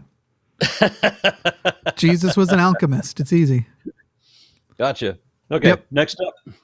Donuts, second time, said, oi again. Friend said yesterday he thinks there may be a brain in the center of the universe. Because first he went, maybe the universe is sentient. But I was like, no, I don't know what new is. No, mind without brain. And was offended when I called his outlandish claim outlandish. I would have thought that a mind was a product of a brain by definition. So that's just definitively the case. How could you have a mind without a brain to generate it? That's what a mind is the product of a brain. It's the knowledge, it's the, what is it, the qualia, the experiences, and so forth. The hell else is a mind? And if there is a mind to the universe, it obviously doesn't give a fuck about living things, either on this planet or anywhere else, because the cosmos will kill you everywhere. You have to be right where you evolved and be adapted to the place that you evolved, and you can't move to either pole of the planet you're on. You can't even move to the seas of the planet you're on. The wrong climate of the planet you're on will kill you. Yeah. Do you watch Futurama ever? I have, yeah, but it's been a while. Oh, do you ever see the space whale that emerges into our reality to fill its lungs with vacuum? No. It's so funny. It's a 4-dimensional space whale called Mobius Dick. and it emerges to fill its lungs with vacuum. Anyway, I love that one. $49.99 from MEM says, I never chose to be an atheist. It is my honest position. Truth matters. Thank you for everything that you do. Thank you, MEM, for summarizing what atheism really is. It's not so much a claim. It's just, if it is a worldview at all, it is that truth matters. I'm not going to accept claims of truth when you can't show the truth of them. I enjoyed when the caller essentially said, your hypothesis is that my hypothesis is wrong. And now we have a never-ending line of hypotheses. Well, then your hypothesis is that my hypothesis of your hypothesis is wrong. Yeah, I'm just glad he didn't know what an hypothesis was, that we could end that early. Yeah, get to it easy. We've got $10 from Luke. Hail the flying spaghetti monster. Which, of course... I have also spoken at Pastafarian events. Sure. I went to the last atheist conference. I went in full pirate garb in honor of Pastafarians. But what did the flying spaghetti monster evolve from? There's no half-evolved spaghetti noodle. Oh, I guess that's called angel hair, maybe. LA Sulfur Surfers says, I've always wondered how the saber-tooth took down prey with such big teeth. Ooh, any thoughts on that, Aron? There was some discussion that the teeth would be brittle if they were given any sideways pressure, but that the angle of the teeth being directly under the eyes, the cat would exactly know where the jugular is. So he would never be able to miss the jugular. Wow. I guess that also just happens with size, right? You know, like just cats generally want to focus on the throat, but as you've seen, I'm sure, but watch a number of nature documentaries, you realize that these cats are really fucking inefficient. Yeah. So you'll have this cat that's supposed to be closing off the throat of a water buffalo, and there's other lions eating its testicles while it is still alive. I would rather be killed by a more efficient predator. Give me something that will put me down immediately. Yeah.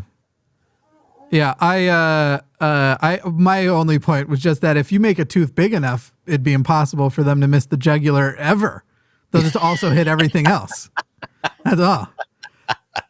Someone asked in the live chat, I thought I just kind of mentioned this, but someone asked where we were yesterday at 3:00, where the line was.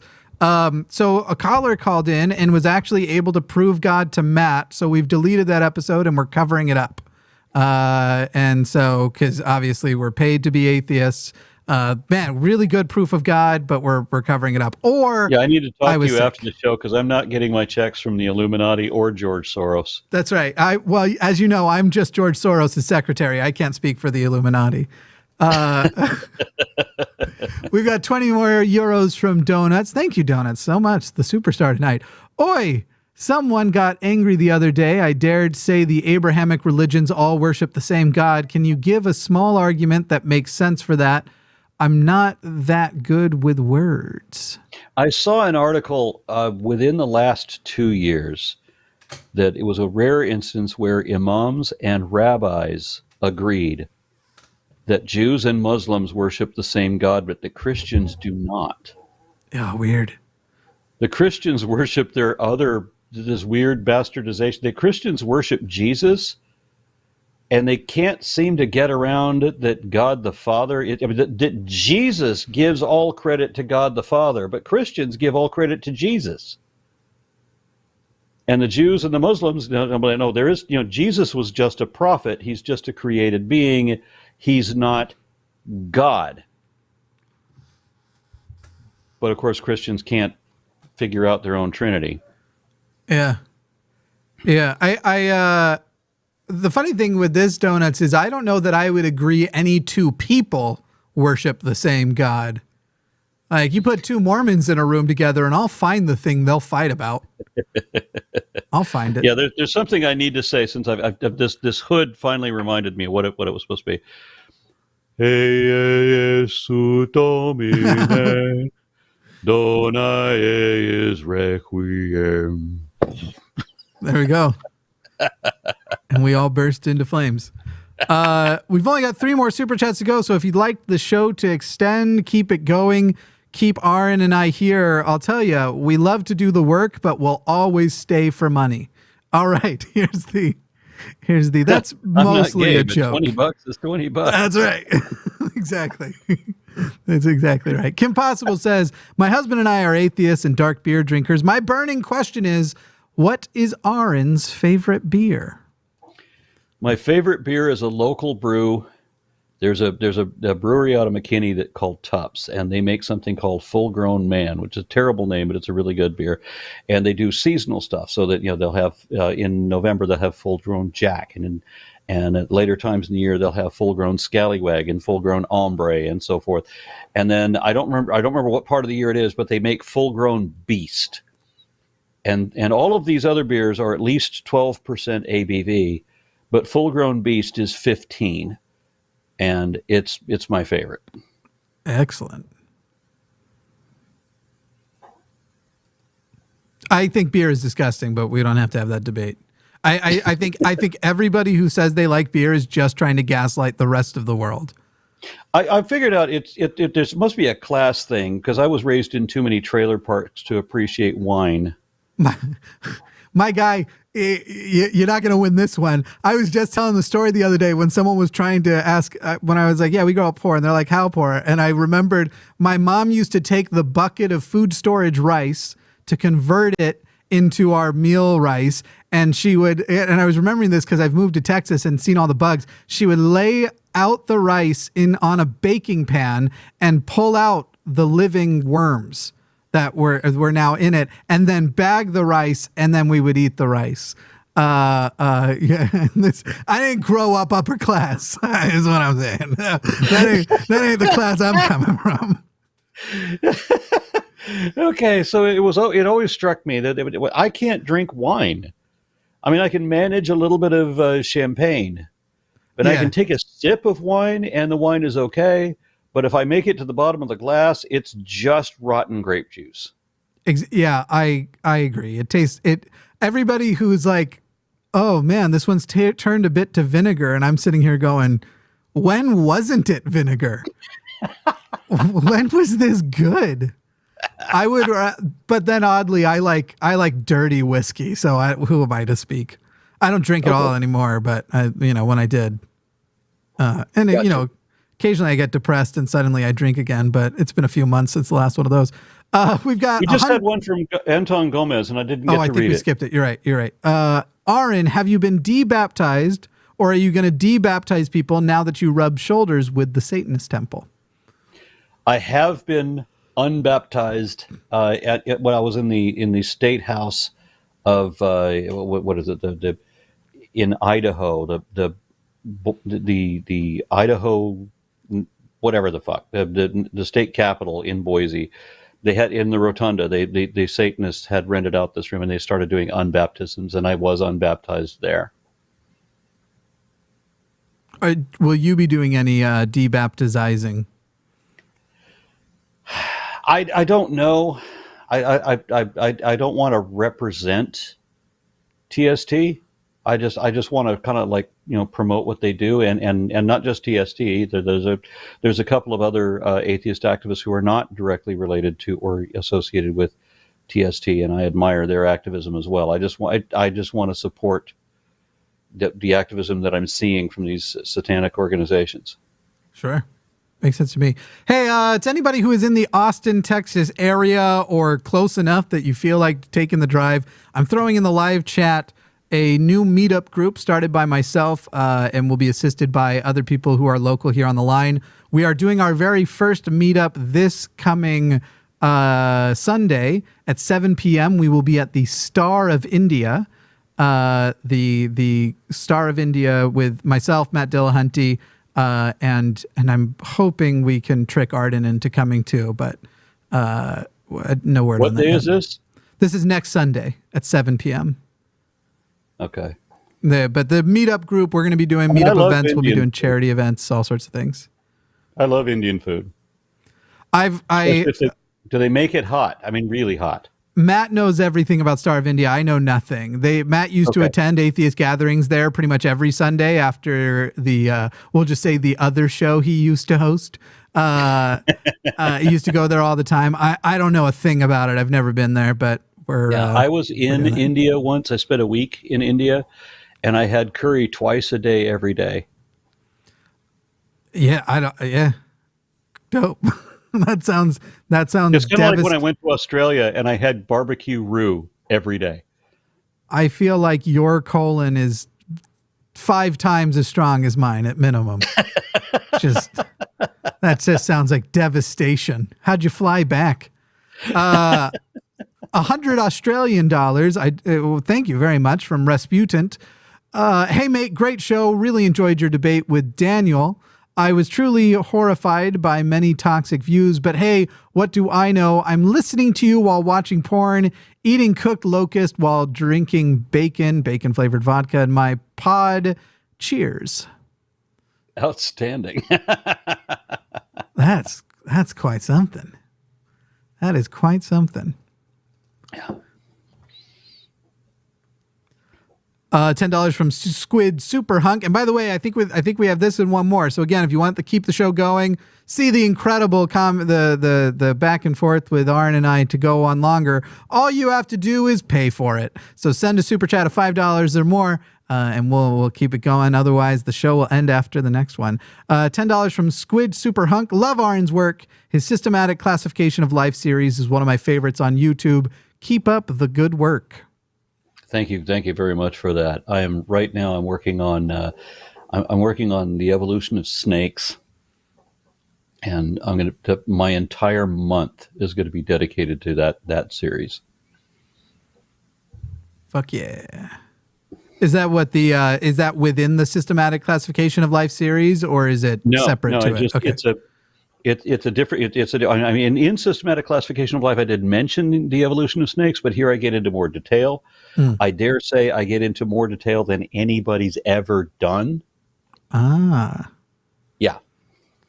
All right. And it looks like there will be one more after this. $5 from Quagma TV, who says, "Getting recycled in the food chain of energy and matter is rad as fuck. So cool process." Yep. I'd much rather that than heaven. Getting recycled in the food. Oh, yeah. I see. What do you have, and are you public about what your preferred body handling would be when you die? Is that already situated? I haven't gotten documentation for, the legal requirement. If I were to get offed tomorrow, then what I want would not happen. But I would like to be, I think, composted. I think that's the best thing I've ever heard so far. I think that's really like the most sort of environmentalist nice thing to do. You end up a tree, literally. Yeah. I'm selfish. I think that not only I think this process that you can now have your loved ones compressed into a literal diamond is awesome, to the point that I've actually looked into, like, could I run one of those businesses and do that too? I've thought about turning people into diamonds too. I don't know. I think there's something cool about like being on somebody's necklace and someone's just like, oh, what a lovely necklace. And they're like, thank you. It's Jimmy. Some part of this was his balls. Yeah. Before I was aware of composting, my preferred way of going, or body disposal, was I wanted to be. I've seen, and I know people who work in mortuaries and such, and I know they fill you full of decomposing chemicals, and then they wrap you in this impenetrable container. So you're just wasting space. You're not contributing a damn thing, and then they put you in the ground to what? Become some kind of weird fossil. To convince future civilizations that our generation was made of plastic. But my thought before composting was, just wrap me in a paper bag and catapult me off of a boat into the ocean so that something can eat me. Yeah. Let me provide some sustenance for something, since you're not going to let me be ground into dog food, and I get why. But at least throw me in the ocean. Let something eat me there. But now composting is a thing, and I get to be a tree. Sure. And of course, you want immortality? I don't know that I could handle immortality, but I could probably handle 400 years. Yeah. I actually, that's my thing, is like, I'm not trying to be immortal, but if they come up with technologies to live healthily for quite a bit longer, I think I'd want to live quite a bit. In fact, I don't know that 400 would be it. It would be like, I'm so curious to see what humanity does that maybe I'd want to take big, long naps. Like, put me in a pod and pull me out for every 1,000 years, and let me just see, maybe even century by century, because obviously, like, a lot happens per century. So if I could live a few centuries, that would only be productive for me if I had either light speed travel or time travel. Because I want to go back and study shit. I want to know, where is the closest life. I want to know. I want to go back and see how things in the Permian, what colors these things were, what sort of noises they made. Yeah. These are the sorts of experiences that I want to have. I would love to vacation like that, but you only have a limited lifespan. I could use, another 600 years of life to just go back and see these kind of things. Well, I'd love to be able to live at least another 500 years so that I could play the next Elder Scrolls game, because I assume that's how long it's going to take to come out. That's maybe a very inside joke, but I had an actual real point that wasn't just a silly one. You should have wrote it down. Yeah. Oh, you know what's fucked up though is if humanity does scientifically reach what a lot of people are referring to when they say like some sort of scientific immortality, but realistically just dramatic extension of life, you and I will miss it by that much. Like it's within, we can see it on the horizon, and yet we might never, we might be in the last generations to die involuntarily. It's sort of a sad. Anyway, I like how you distinguish die involuntarily, because that's another issue that I really believe in. Yeah, being I have able to die. Yeah, death with dignity. I'm gonna do a presentation on death with dignity eventually. Yeah, though Canada's fucking that shit up right now. You've got people who basically are saying, I want to live, but I've applied to die because I have a chronic illness which qualifies, and I'm soon going to be on the streets because my chronic illness prevents me from. And so they're literally, you've got people who qualify under their dignified law, death law, to die.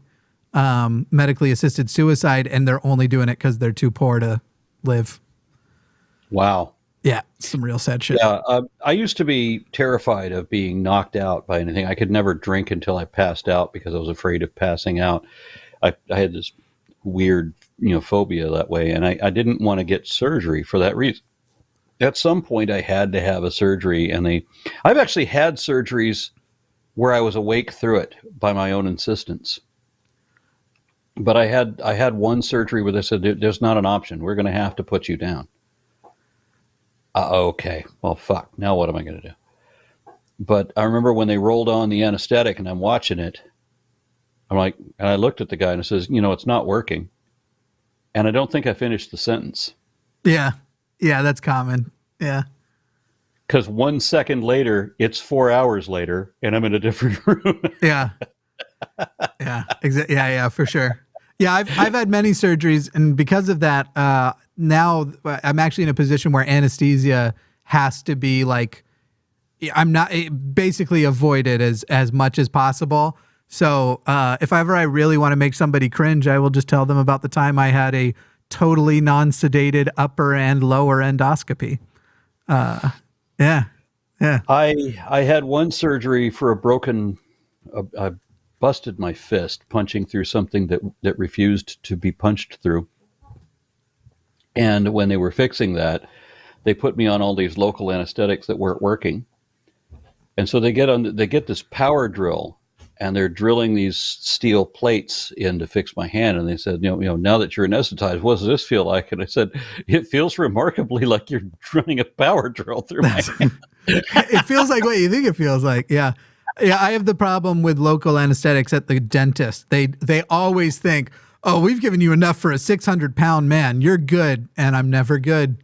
It always takes more. This guy came running in to give me more shots in my armpit with like a 6-foot-long needle, and I said, no, I told him, you fulfilled your legal obligation.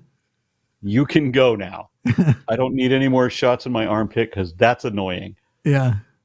Stick this Bowie knife into my arm to give me this. And the sad thing was that the only thing that anesthetic did, I still felt all the pain. The only thing it did was it disabled my tricep entirely. So after the surgery, I'm trying to eat, and all I have working is my bicep. There's no control of the tricep whatsoever. So I keep punching myself. Oh my goodness. That would be sad but fun to watch. Oh man. Hey, me saying all you got to do is pay for the show to go on has worked. $20 from Abel Medina. Skibbity do, bro, and keep doing. Is skibbity something is that an inside joke? I don't know, but I like it. I like that one song, the skibbity wap ba ba. Anyway, Quagma TV, $5. Hog noses are best snake. Fight me. I have the better one. It's almost the same thing. Heterodont and Hydrodynastes are right next to each other, not just alphabetically, but they both belong to Denisidae. So they're sister clades in the same subfamily. But the Hydrodynastes is the hog snake if hog snakes were prettier and bigger. What's my favorite snake? I don't know. I'd have to put something albino for sure. I just think albino snakes are terrifying. We just got one. Yeah, Matt. I think Matt might have a new albino too. Does he? Or no? He's got like a cream all white. We just got an all white, and I can't remember all of the morphs for it, but we got an all white bipython or ball python, and I insisted that it be named Coverdale because I'm an '80s metalhead. So how could I not name a white snake Coverdale? Coverdale. Oh yeah, I'm not I got it. Yeah, I don't know references. Okay. Lexus Cool says, what are you unbaptized in? I was ex-Mormon. Oh, technically. right. I was baptized Mormon. So yeah, the only thing I was baptized as was Mormon. Yeah. And I had to I had to sign forms to get removed from Mormonism. I'm still trying to catch that sweet excommunication. I don't know what to. I would say, whose dick do I gotta suck? But I've already tried that, and they still didn't. Scott Houtalling says, "Hey guys, ex-Mormon here. How would you recommend moving forward post-Mormonism without a community for support?" The only answer is find a community for support, and if you have to, go online. You can start with r/ex-Mormon on Reddit. But without a community is not sustainable. So you need to find an online community or somebody. That's my best advice. Anything to add there, Aron? Nope. Cool. I mean, I would say the same thing you just did again. Yeah. Do it. It'll sound better in your voice. You got that sweet baritone. You still need community. I don't, but humans do. I really thought I didn't. I got fucked up by the pandemic, all that isolation. At first I thrived. The first year I thrived, but then it just started to really, it turns out you do need a little. I thought I didn't need any. Yeah, I thought I was pretty much a loner. I was doing a 24-hour telethon benefiting Doctors Without Borders.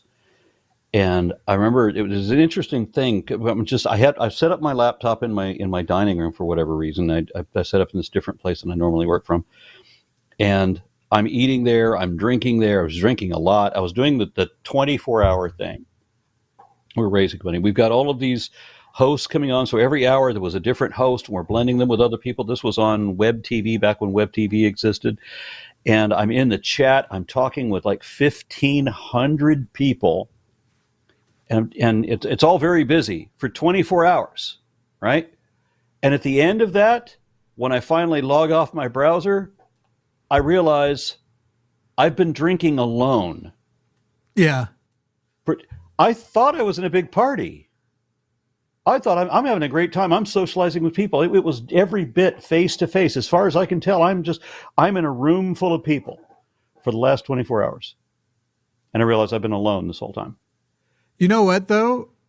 I get what you're talking about, and that difference of when you close the chat, that closing in, there is something that is uniquely different. And I've talked about this in many places, and people have started asking me to shut up about it because obviously I'm a fanboy. But virtual reality hanging out is not like that.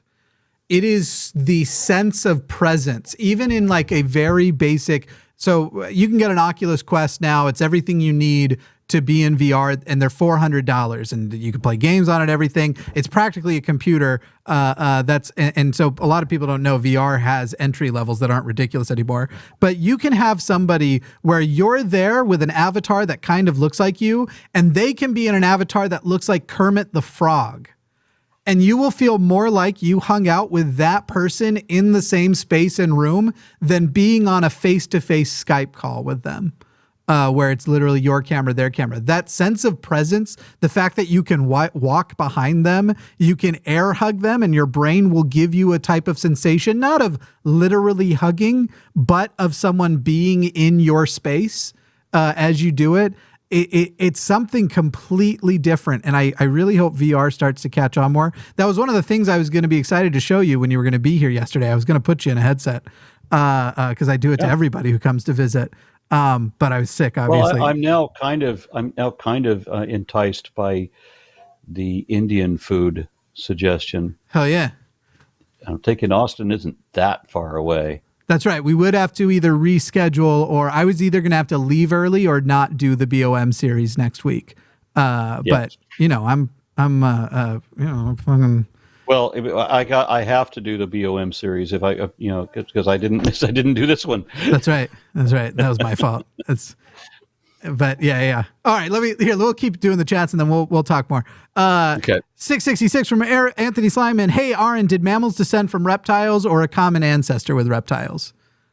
Reptiles are diapsids, which means that when you had the first, what they used to call cotylosaurs, the first level of anapsids, they had holes in their skulls for eyes and for nostrils, but that was it.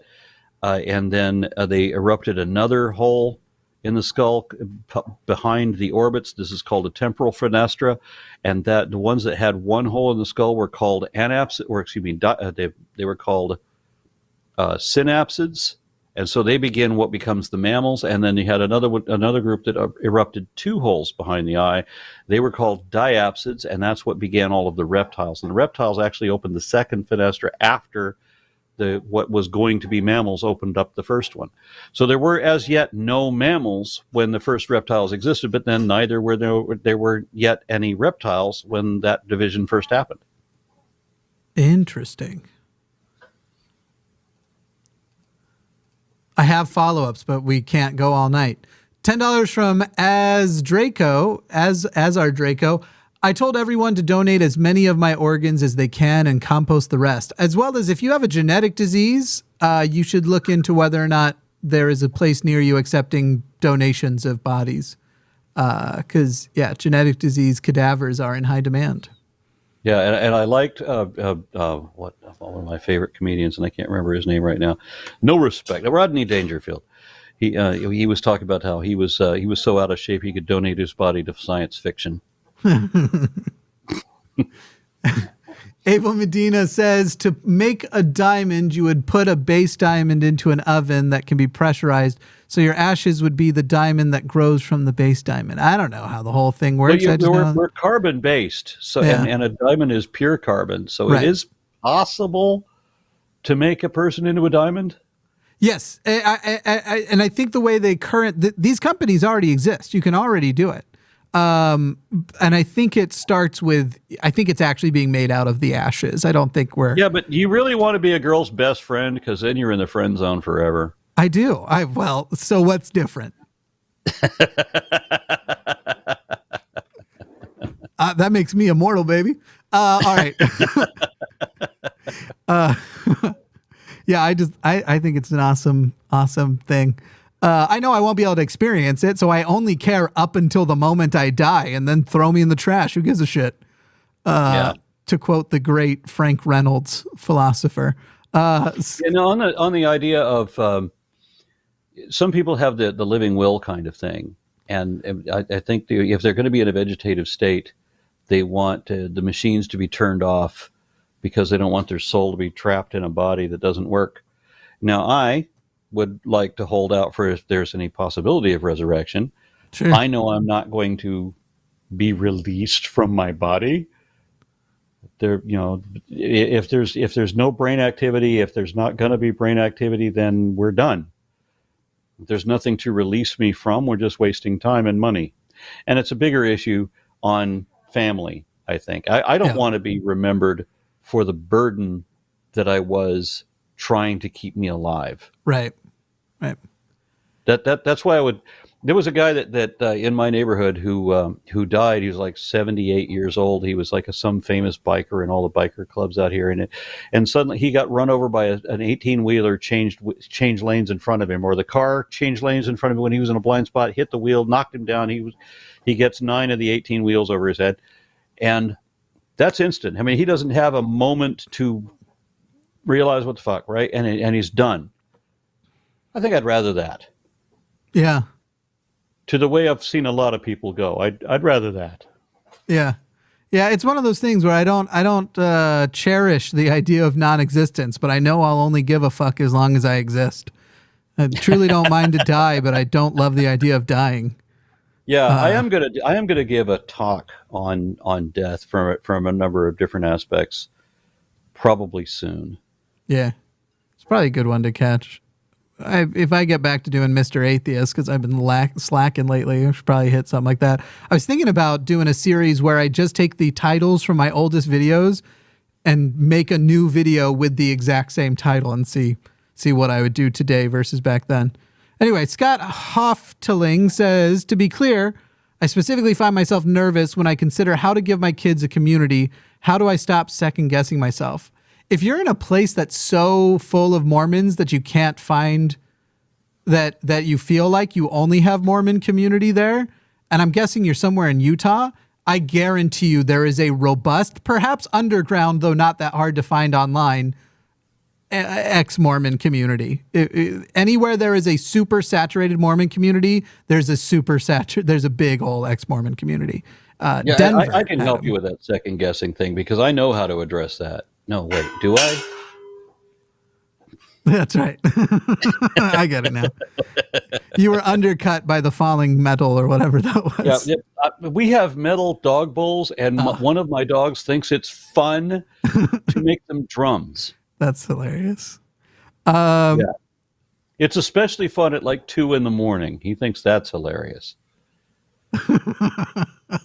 I don't let my dog near a dish at 2 a.m. He lays in a little bed next to my bed. Quagman TV says, I'm super high right now, and I just bought a blue betta fish, named her Cherry. I have a 36-gallon bow front community tank already waiting for a friend. That's awesome. I had a big saltwater tank back in Denver, but it was not reasonable to try and move it with everything else. Now that reminds me, first thing in the morning, I have to be at FedEx. We are receiving a Brazilian rainbow boa. Hell yeah. Definitely send pictures. Is it what's the word that makes it rainbow? It's not actually rainbow, but it like reflects rainbow. Iridescent. Yeah. Is that what it is? It's iridescent? I think it is. Oh, that's awesome. Jesser316, aka Fat Man, it was an honor chatting with Aron Ra. Once I direct converse with Matt Dillahunty, Jimmy Snow, and Forrest Valkai, I can die a happy man. Great job, everyone. I assure you I will only disappoint you, but the other two are great. Well, I tell you what, I had a handful of bucket list people that I wanted to meet, and I've met Tyson, Neil deGrasse Tyson, and I met Bill Nye, the science guy, and I've had Richard Dawkins driving around and riding around in the back of my car. So I mean, I've met all my bucket list items. Once I see the Northern Lights, I think I'm done. You got it. You got it all. You got it all. Yeah. I'm still figuring out who my bucket list people are. I usually find out after I've met them. 666 from A. Maria. Aron, do you have any favorites among the extinct apes? I appreciate what you guys do here. Favorites. That's an interesting thought. I mean, I have a number of questions.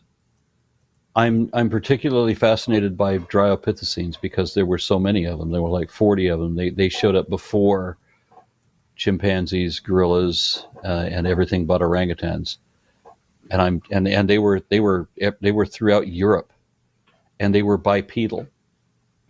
And this is not a direct link to human bipedalism, but I'm just curious about like Oreopithecus, for example. I mean, I would love to see a community of habitually bipedal apes that lived before chimpanzees. How long ago did chimpanzees emerge? We split from chimpanzees, or the line that would become chimpanzees, around 6 million years ago. Gotcha. I don't remember why, but I remember in school doing a paper on Australopithecus africanus, and that one being cool. Not Afarensis? Some reasons. No, it was africanus. Okay, that's interesting. It was assigned to me for the record, but I really liked it. Okay. Yeah. Why would you pick the other one? No, I would have gone with Australopithecus blacki because that was the first one that was discovered, and it wasn't recognized, and that's what I find amusing about it. Some of these really compelling transitional species were known for years, and nobody knew what the hell they are. Yeah, because they were discovered when it was discovered what they are. They were literally discovered not in Greenland, but in a desk drawer. So like, what was her name? I can't believe I can't think of her name right now. I'm having a senior moment. This scientist that I knew, or that I knew of, and I respected her work, and I got to talk to her once upon a time, and she was partially responsible for the discovery of Acanthostega. And when she realized that Acanthostega had too many toes, it had like seven or 8 toes instead of the standard 5. So that caused her to reevaluate ichthyostega. She went to go look at ichthyostega, and the guy that's been sitting on it, the guy that discovered ichthyostega and filed it away, never counted its toes. And she realized it had 8 toes too, but 3 of the toes were compressed into a single thumb. That's 3 separate toes. Wow. So where do we get this? Where do we get pentadactyly? These are 3. God damn. If I had This guy sat on this fossil for 30 years and never realized its significance. never thought to, wow. Australopithecus blacki was much the same way. If they'd known what it was when they found it, it would have gotten the attention that Lucy did later. Sure. Yeah. Yeah. Ratsui says, I love you, Aron. Found you years ago by your S-Call series. Then American Atheist. I'm still healing from religious trauma, but I've come a long way. Congratulations. $10 from Dan Mazer. I've noticed we had no alleged dollar. Oh, wait. The next one is 20 alleged dollars. Dan Mazer, by the way, is a bluegrass string player.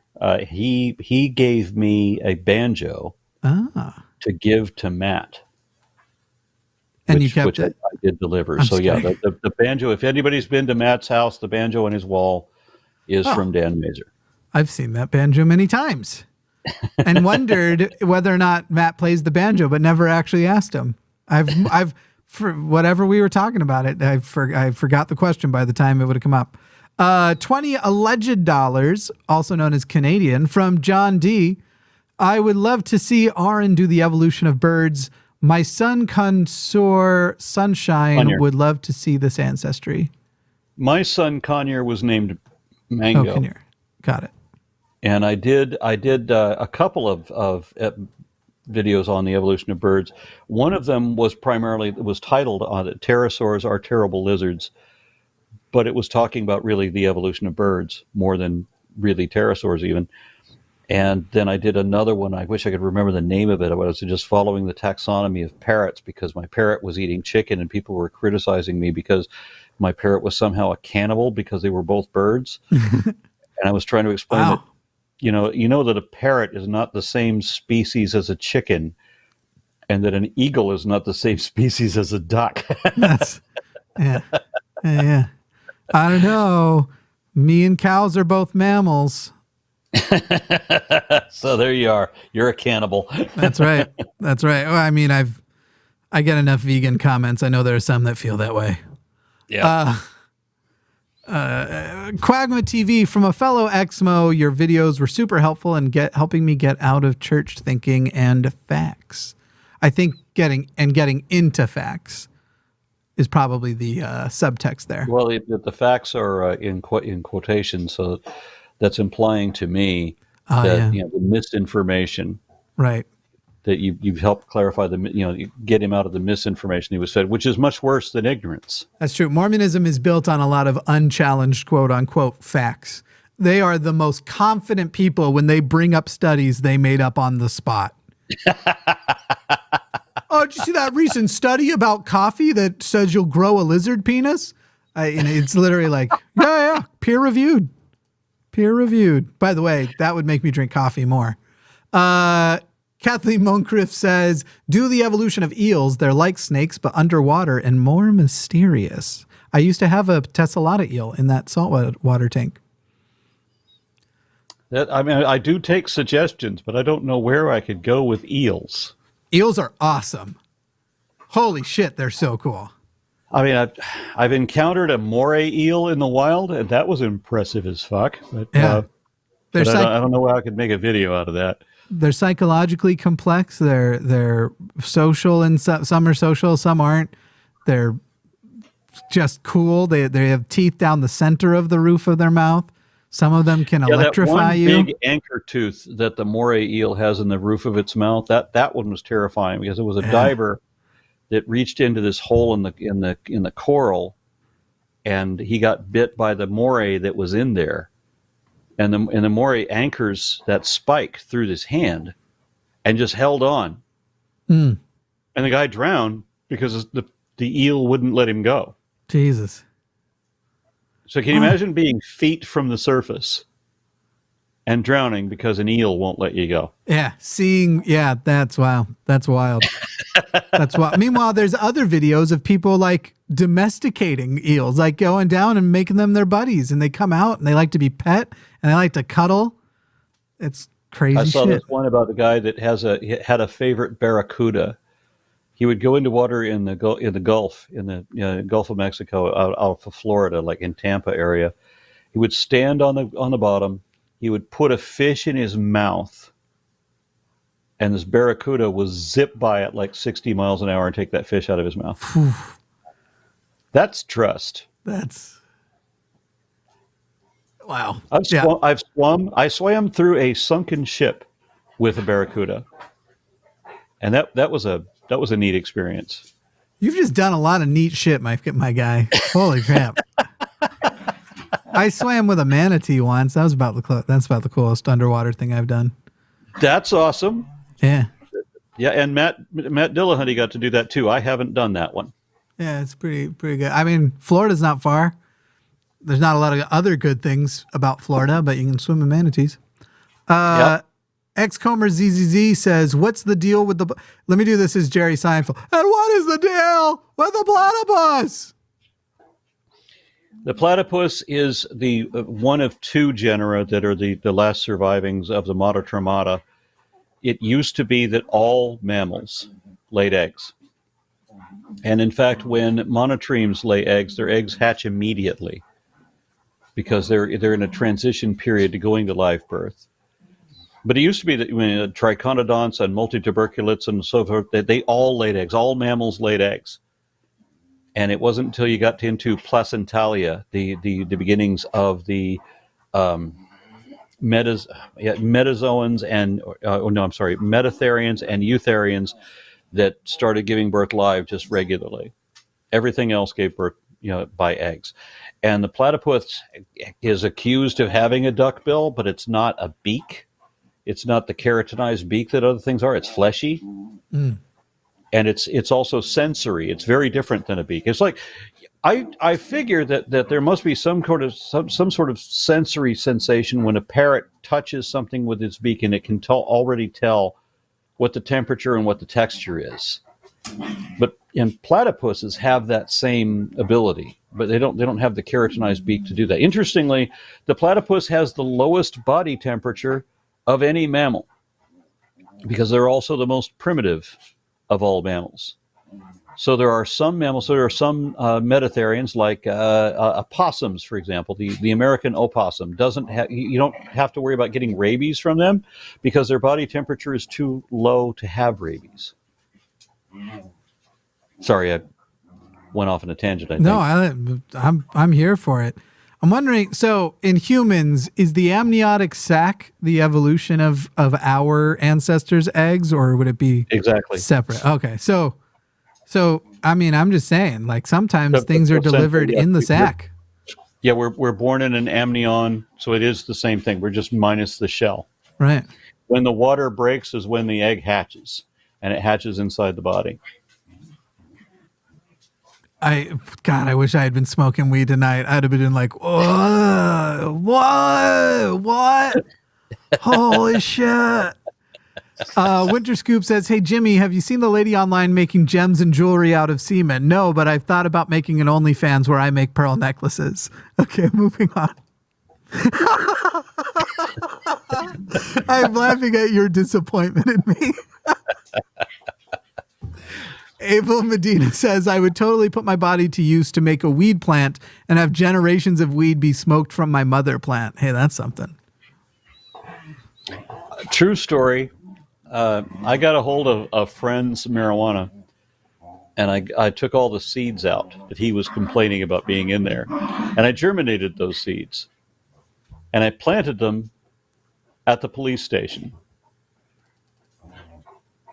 That's hilarious. In the planter outside the police station. I just wanted there to be a bunch of marijuana plants coming up there. I hope you didn't just confess to something. Yeah, well, that was a lot of years ago. So yeah, sure. I'm not much worried about it now. Sure.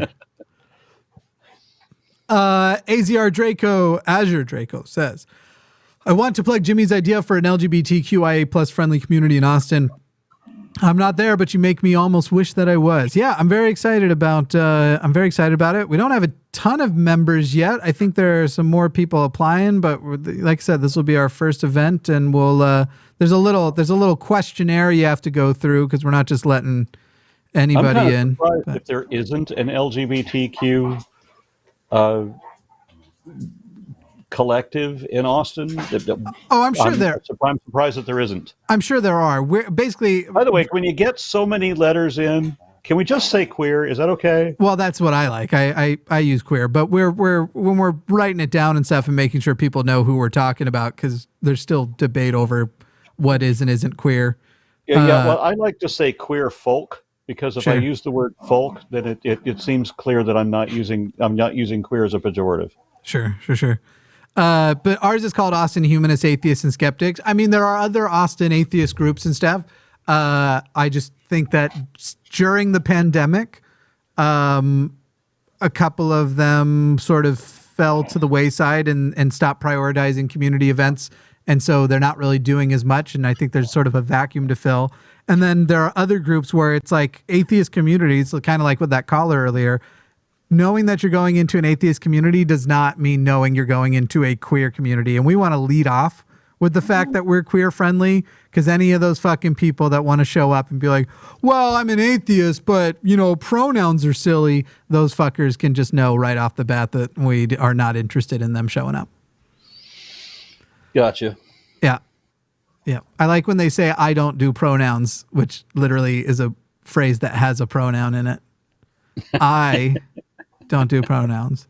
Anyway, Tess N says, I love you, Aron. This is the last one, by the way, everybody. You get your last minute emergency ones in, though I think Aron and I are ready to turn in. But Tess N for $10 says, I love you, Aron. Could you explain how to dispute that alternate reality arguments? How do I demonstrate to someone that we share reality and facts are the same for us all? Yeah, that's an interesting one. How do you get somebody who doesn't accept reality to accept reality? I've met so many people who think that we are in a Matrix style illusion, and they think this largely, it seems, because someone wrote, and I wish I could remember the name of the scientist. Someone wrote that one study entailed that the observation, the fact or the act of observing a thing, had an influence over that thing, and they misinterpreted that to think that consciousness must be involved. So that a consciousness has to depend. That thing happening has to depend on the consciousness of the thing observing it. They didn't realize it could also be an automated device that observes that thing that has the effect of the observation. That it's just and so there's no consciousness necessary at all. But when people really, really, really want to feel important and gotta feel important, they'll find any excuse. Yeah. It's especially though when you ask the whole how do we demonstrate that we share reality? There is no demonstration of it. There's no hard disproof of solipsistic arguments or anything. It's literally just what choice do we have? If we are all brains and vats, what choice do we have but to share our common experiences of the reality that we appear to be all experiencing together and go from there? Literally, and what other choice do you have? That's exactly what Hume said. Yeah. That is exactly what Hume said. He said that we have no choice but to make the same assumption as a baby or a beast would. That the information we perceive about the universe is real and that we must act accordingly. And he said that it is madness to consider the alternative because you cannot function if you don't accept that one bedrock assumption that reality is real. Yeah. If you don't accept that, it's impossible to function. Even to speculate about it, to sit and speculate, you begin with your own core axiom acceptances that your brain is capable of such a thing. I don't know. It reminds me of some free will quotes, though. My favorite one being Hitchens might have been quoting somebody, but it goes along the lines of, I do believe in free will because I have no choice. I love that one. I know that I am pre-programmed to a large degree. There will be times that I will save a file that I need to use later, and I'll save this file, and I just choose a name for it and realize I've already saved that file. And I saved it under the very name that I just made up just now. I've made up that name before for the same file. Yeah. I know what you're talking about. I've had that exact same similar thing that doesn't prove this point at all. I'm just going to complain about how my mind is going already, and I'm 32. I love when I can't find something and I look everywhere for it. And after about an hour and a half, I decide to look in the place that it's supposed to go, and it's there. In other words, I can't find my coat, and I look everywhere for 90 minutes, and then I check the coat closet. I can't find my keys after 90 minutes, then I check the keys dish. I've often done the one where I have my sunglasses on and can't find them. Yeah. It just doesn't occur to me that I could have put something away in its proper place, is basically what I'm saying. I wouldn't go look for it there first. $10 from Mitochondria. Big fan, Mitochondria. I love that name. Yeah. I bet you're something of a powerhouse. Love both y'all's work and have money for once, so here's some of it. Haha, good night. Thank you. That money ensures the ongoing nature of our work. Thank you kindly. And Steve Brown says, you both made a fan here. I avoid these people if I want to be sane. For the record, Aron was the star of the show. Go ahead. One of the backgrounds that I use is an abandoned sanitarium, because when I have debates with creationists, that's how I feel. Sure. Yeah, you're damn right. Is that this one? This isn't a sanitarium. No, that's not the sanitarium, but there is another one. This one looks to be some sort of old religious building, or a house that had a shrine. You see that little window thing in the background? I'm fairly sure that's where a statue is meant to go. A lot of background images that I use that are abandoned mansions. Yeah. I don't remember if I sourced this one or you sourced this one and sent it to me. I don't know. This looks like one of mine, because I like it when the walls are coming down. Move your head a little bit so I can see what's right directly behind you in it. There's like a doorway of. Okay, it's just a door. I think if you'd gone the other way, to another doorway. I was say if you'd gone the other way, you'd have had to move 10% as much. All right, that's it. That's the show. That's episode 2 of SkepTalk Down. Next week we've got Forrest Valkai is returning with Emma. Oh, what is she called? The Gobstick Goblin. I'm fucking this up. Let me pull her up. People who want to support the show, you can do so by becoming a member. There is also a Patreon, patreon.com/calltheline. The Patreon is the main method by which we mean to fund being able to bring more people on in the background and production, so that we can get, for example, a podcast form, and I can hire people as I need to. Erica is called the Gutsick Gibbon on YouTube. Erica will be joining. You got Erica on the show? Next week, Erica's joining Forrest. She's brilliant. Yeah, she's awesome. So people are mentioning Emma Thorne. Emma Thorne is going to be on a future episode of Something on the Line. I literally just talked to her about this, and I just need to follow up and schedule something. I had the pleasure of having lunch with her in her hometown a few months ago. Yeah, wait, which one, Erica or Emma? Well, I met with both of them, Erica a little bit earlier, but I had lunch with Emma a few months ago. Very cool. Yeah. Very cool. She lives in the north of London, as I remember.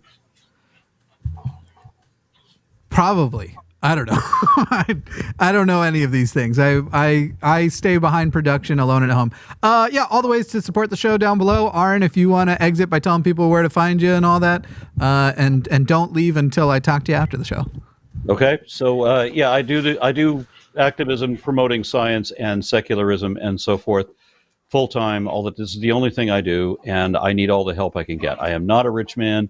If I wanted to be rich, I would find Jesus in my couch cushions and be super damn rich. But the truth matters to me more, and it doesn't pay as much. So patreon.com/ARONRA. I do need all the help I can get. Thank you very, very kindly.